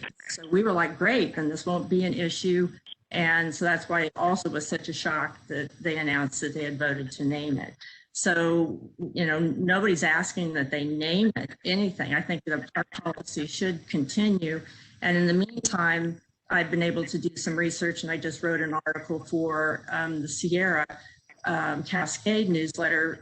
Dr. Gabrielson, actually Rachel Carson worked for Dr. Gabrielson when he was head of Fish and Wildlife Service. And as I did more research, I was able to actually document that a number of her examples that she used in Silent Spring have actually been credited to Dr. Gabrielson and his concerns at the same time that she started the book project in 1958 about pesticides. So now we have a whole new aspect to Dr. Gabrielson of really some direct influence in something as phenomenal as Silent Spring. And I've reached out to Rachel Carson's Landmark Alliance in Silver Spring, where her home is. And so we're hoping to pursue possibly some historical status for this property now. So there's just a lot of reasons why beyond, inappropriateness that it just shouldn't be named. So I'm asking for support from the Trails Committee to possibly think about a resolution to the Park Authority Board backing citizens from Sully and across the county to rescind the Burnett Bridge name.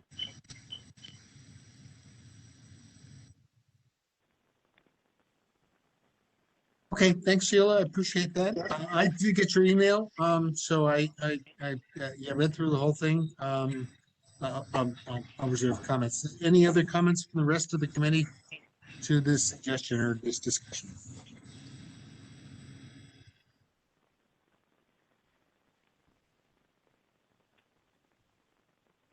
Well, I think, others are collecting their thoughts. I'll just be brutally honest.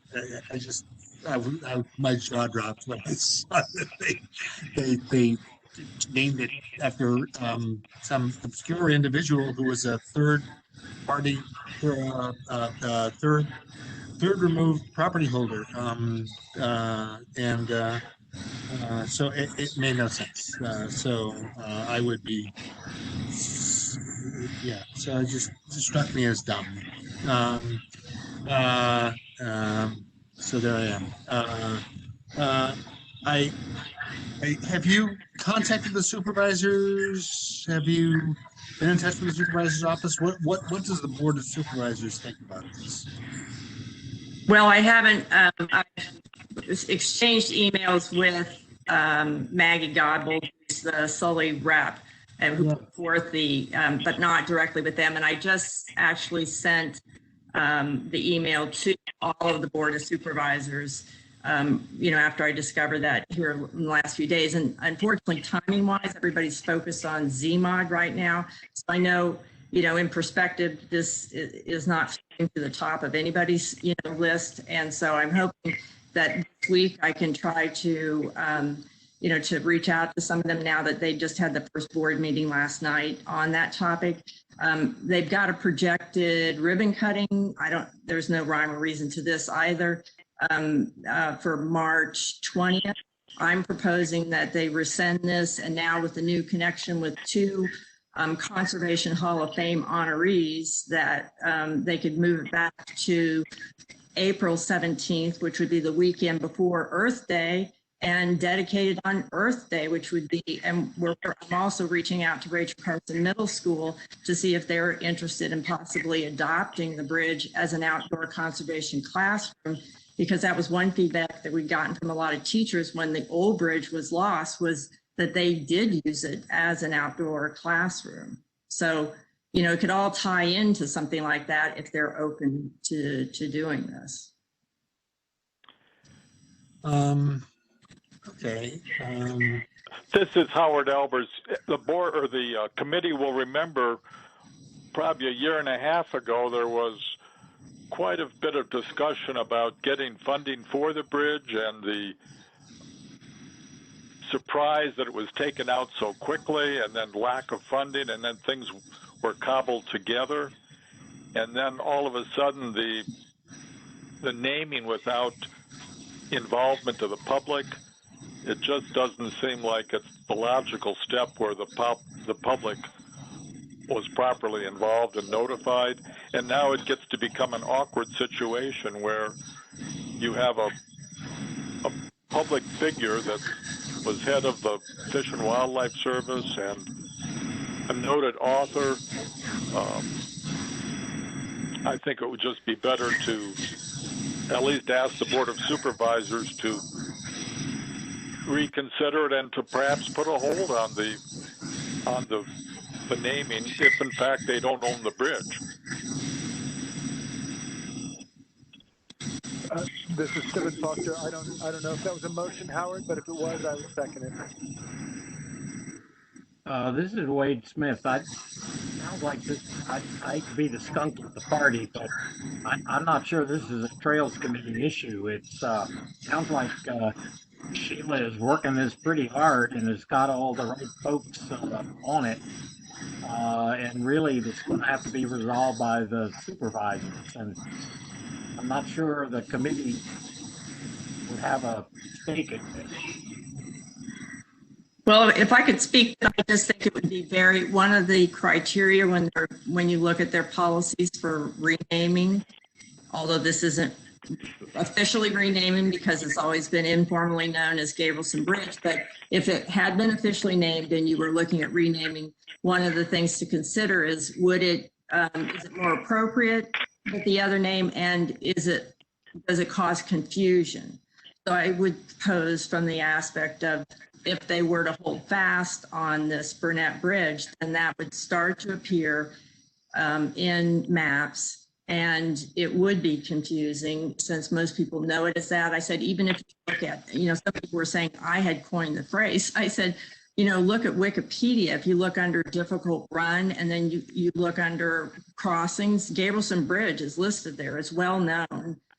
You talk to neighbors, they've called it that since the 70s. So it was just a small contingent of people that had known it as that and put this forward and got the ear of a few people. So it's unfortunate, but I think it would add to confusion. And I was hoping that from the aspect that the Trails Committee had been so helpful and influential, because this was when, as Howard mentioned, when it was removed, there was no planned replacement for it until citizens really, reached out to the Trails Committee and advocated for it, that, you shouldn't ever, I mean, that's a major trail that it led access to, the cross-county trail. To not have, to take away an all-weather connection like that without forethought was also not a good idea.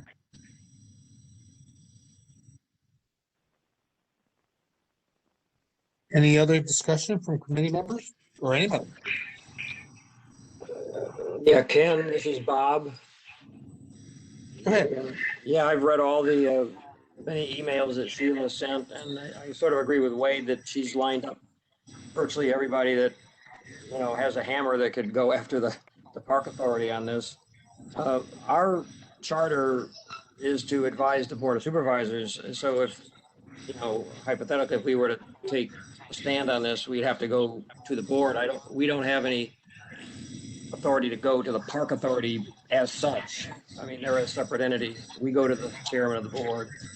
So, we were involved with assisting to some extent getting the bridge, although I have to give the credit to Sheila and the coalition and the Hunter Valley Association and the very, very active citizens in that area who fought and won an amazing battle, I think. So, it strikes me as it strikes you that it was not perhaps done correctly in accordance with even the park authority's own policies, although I could speak under correction on that. I am not an expert on their policies. But I think the supervisors, the park authority board members from that district, and the chairman, and that's sort of an internecine struggle at that point. I'm not sure how the board of supervisors versus the park authority works in accordance with the park authority's charter. So one question is, who owns the darn bridge? They're the people that have the say. So that's probably got to be worked out with the county attorney. But these are just thoughts. But I'm saying that if we were to do anything to support any other group that's already weighed in on this, it would have to be, in my opinion, through the Board of Supervisors. So, Bob, if I could confirm in the next day or so that the Board of Supervisors does still own it, one of the recommendations that would be helpful is that, I would ask that when they transfer it, they transfer that quit claim in toto. So the trail that leads down to the bridge as well as the bridge to transfer it to the Garrelson Gardens Park. Because if you look, there was an initial master plan done for Garrelson Gardens in '95, and that on that map, it does show use of that trail, which comes from the public parking. And, my hope too would be, since it's such, the parking there could be developed. It's safe off-road parking. It's a relatively short path to the bridge, and the bridge itself, that I think it could be a wonderful trail that for all abilities of access to allow people to get down into really be able to experience the Stream Valley Park. It'd be a really unique situation that if we could work with everyone to make sure from disabilities accessibility aspect of it, this could be a great location for that. I think it's nobody's disputing that this is a great thing and that got the bridge rebuilt. I'm just saying that the name of the bridge, a dispute over the name of the bridge may be a little stretch for the city. I would hate to get out of our swing lane, as the saying goes, too far. It sounds like you all have it pretty much under control and all the parties lined up to argue the case. And I just think it's out of the I think it's just beyond what the committee should get involved in. I was just going through the bylaws, and the purpose of the committee is to provide citizen input and oversight to planning and developing a non-motorized transportation system and trails serving the needs of pedestrians, bicyclists, and equestrians. Magisterial district members advise on requests for waivers to the comprehensive plan. So it is kind of general and maybe a little something that hasn't been done before, but up for debate, I would think, if it's within the scope of the committee or not. Well, one thing the committee can do, and I would propose sort of tabling it until next month, is it could pass sort of a sense to the committee resolution that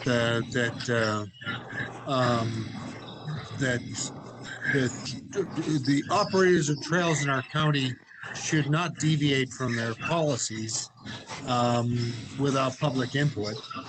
And that includes their naming policies. The naming policy is they don't name bridges, despite the fact that this is the most famous bicycle bridge in the county of Fairfax right now. Everybody knows about it. It's been in front of our committee for a year. I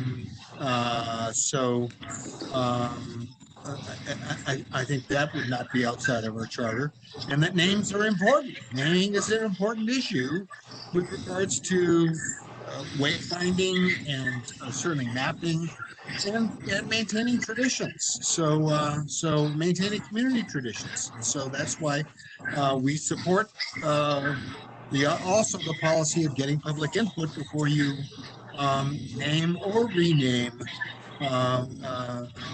any component of the trails network, especially one that has been such a high visibility.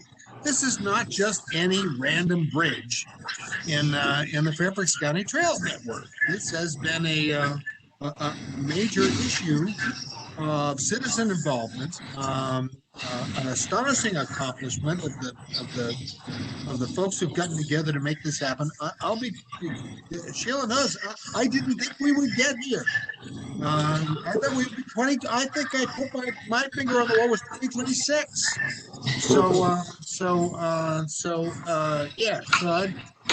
Let me propose that we I don't think everybody's had a chance to read your sort of narrative here. So let me propose that we set this up to next month. We may screw up the name, the ribbon cutting for a poorly named bridge. I don't think anything the committee does tonight would have stopped that anyway. That's going to have to be stopped by the supervisors. But I guess my point is anything that was done in the dark of night or otherwise can be undone with enough citizen pressure. But I think the limits, I have to agree with Wade and Buck to a certain. The limits of what this committee can do probably would be some sort of sense of the committee resolution that and I would want something to be anonymous, to be unanimous, and not anonymous, and the like. So it's an important issue. It's not a trivial issue, but I'd like to get it worded right and come forward, and then that would give you ammunition as you engage the real decision makers in the county. This is going to be a board of supervisors and park authority decision, and because we don't name anything in this committee, as you know. Would it be prudent, maybe though, to even send a short letter with the sense of the committee? Because deferring it to next month, it's just going to make the embarrassment for the county worse than it probably needs to be. Yeah, I mean, Mr. Stiven, can we call a vote on sending a note? I mean, I don't know how much more deliberation is needed. It seems pretty clear cut to me. And I think Howard has clarified it. It does seem within the scope to suggest, as you had worded it, Chairman, that we suggest the processes be followed, or however you want to articulate it. But I think timely action is necessary. That way, the committee has acted, and we've done. We're not going to study it month after month and get into community debate anymore. I don't think. We're going to advise the chairman and the supervisors, and they can take action. They appoint the park authority board, and they can work it out. But I would, if a motion would be in order, I would move that the chairman write a sense of the committee letter to the board of supervisors, asking for the bridge to be named the Gabrielson Bridge. I second that motion. I'd object to that strongly. You should not say the bridge should be named. Okay, well, maybe. The chairman, Ken, I can agree with what Ken said. The process, I can support something saying, well, the process wasn't proper and they need to follow the process. But the committee should not get involved in what the name of a bridge should be. I would. Well taken. Well taken. That's a friendly change, and I would agree with a statement similar to what Ken said as well about maintaining the current procedures and ensuring that we are not deviating from those and receiving public input when there is a deviation. There is one exception. If you want to name the Wade Smith Bridge, I might support that.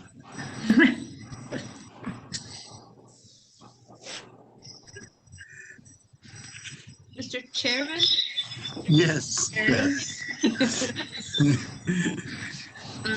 I'm trying to follow the several motions that are being thrown on the table for consideration. This is a circumstance where we tend to not adhere very closely to Robert's Rules of Order. So I wouldn't worry too much about this. We'll get this straightened out with you and put it in a minute, put something in the minutes. I think but let me be sure I hear from everybody else about this.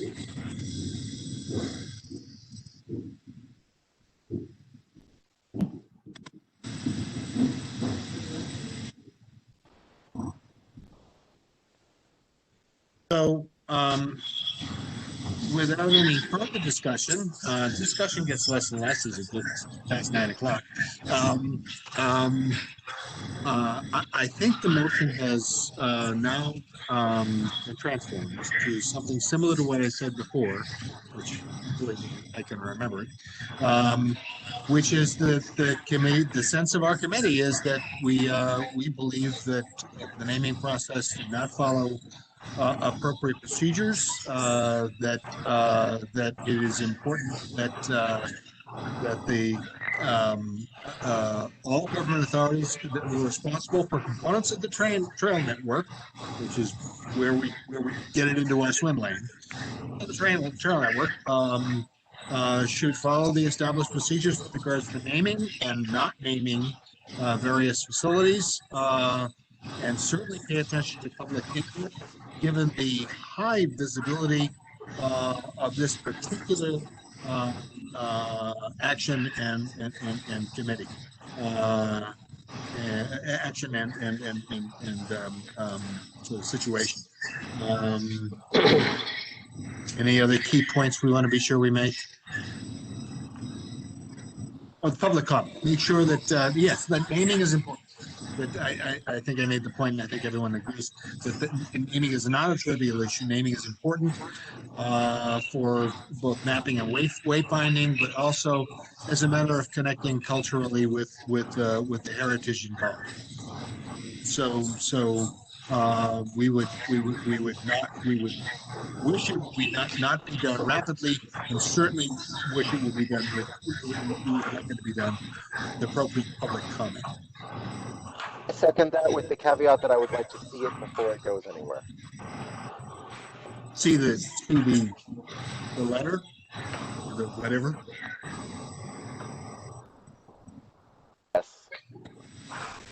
Well, then we'll wait until next month. Well, can't we email that? No. No. Yeah, committee actions have to be made at the meeting. They cannot be made by email. That's a violation of FOIA. I would trust Ken. I think he expressed, you know, the idea that, you know, we don't like the process and, I think Ken can put something together that I didn't hear anything he said that, if anything he said object to, that would be the issue. Yeah. Oh, I don't think I objected to anything in what he said, no. Yeah, so the issue is now, let me see if I can recast Howard's motion. The motion is that the committee authorizes the chairman of the committee to correspond with the chairman of the board of supervisors to express the committee's sense and concern over the naming of the bridge. And what Ken said was all the stuff that he's going to put in the letter, but that's not the motion. The motion is we authorize him to write the letter expressing our concern and our sense of the issue. Is that basically what you mean to say, Howard? Yes, it is. And what Steven seconded? I don't, to discuss that, I don't think the motion should be we object to the name. We object to the process. Right. The motion is that we authorize the chairman to write to the chairman of the board of supervisors to express the committee's concern over the process involved with the bridge naming. Great, and I would amend that we're waiving the request to review the letter, you know, if that could be included in the motion. That would be fine. Then I would second that motion. All right, point of discussion. How are we going to review the letter, Steven? So I was suggesting that we waive the committee's request to review it. That is, we're authorizing the chair to send it without our review. Okay, I missed the word waive in that. Okay.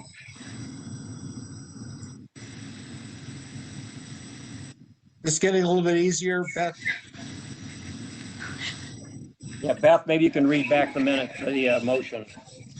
I didn't tell you I have like 12 years experience as a recording secretary for the Architectural Review Board, which is a subcommittee of the Board of Supervisors. So I've been through this before. No, Beth, you want to recuse yourself, Beth?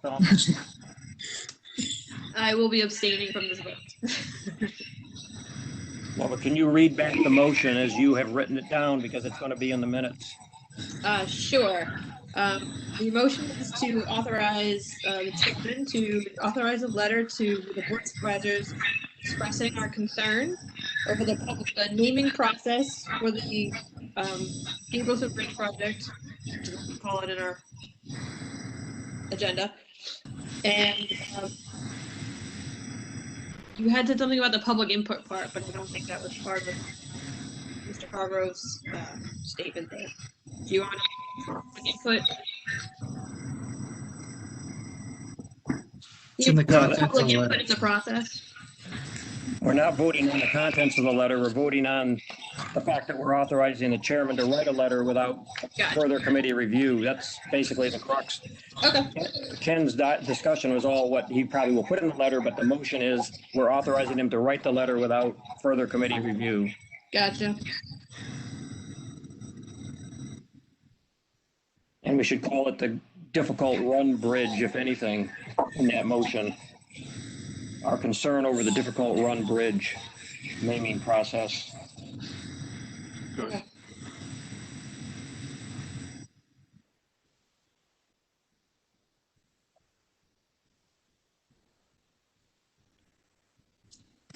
Got it.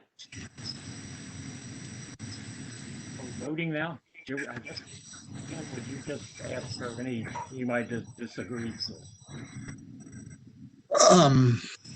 No, I'm sorry. What did you say, Wade? I was going to say, are you going to do this by, like you have been with, are there any dissenters? I think so. I do have to record the abstentions, though. So Let me first find out, does anybody abstain from this vote? I do, Beth Anetta from Park Authority. Okay. Anybody else? This is Andrea Reese, Nova Parks. I abstain. Okay. And anybody else? And does anybody object to this vote?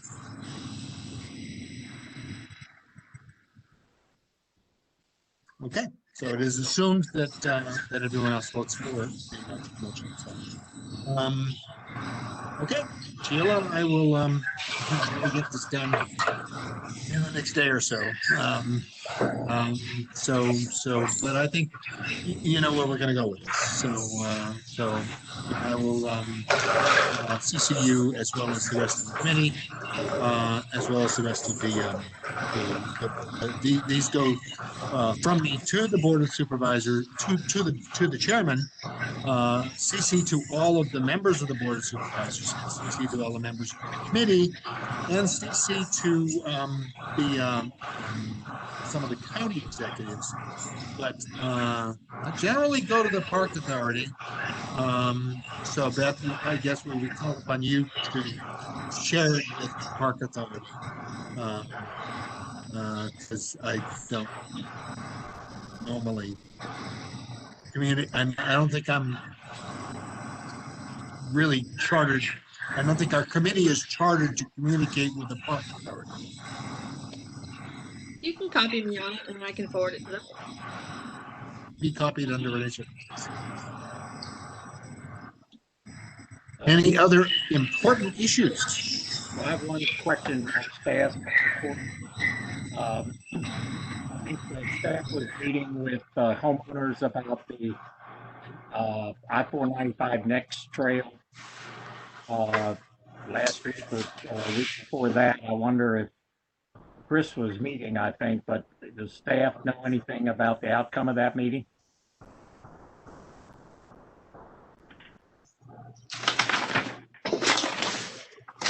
Please say that again, please. There was a meeting with homeowners for the I-495 Next Trail. There's a group that didn't like it, and Chris was going to meet with them. And he's the only one that knows. But do either of you all know the outcome of that meeting? I did not. I'm sorry. I was not part of the meeting, and Chris didn't brief us, so we would need to follow up. Yeah, I was not part either, but I just made a note to follow up with Chris. Okay. All right.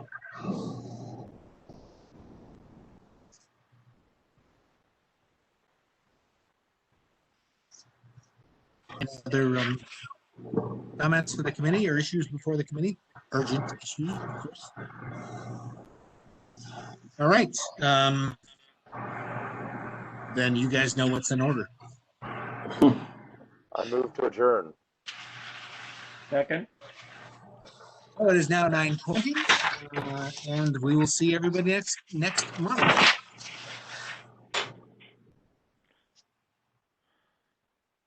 Have a good night, all. Thank you. Yeah. Thank you so much. Good night.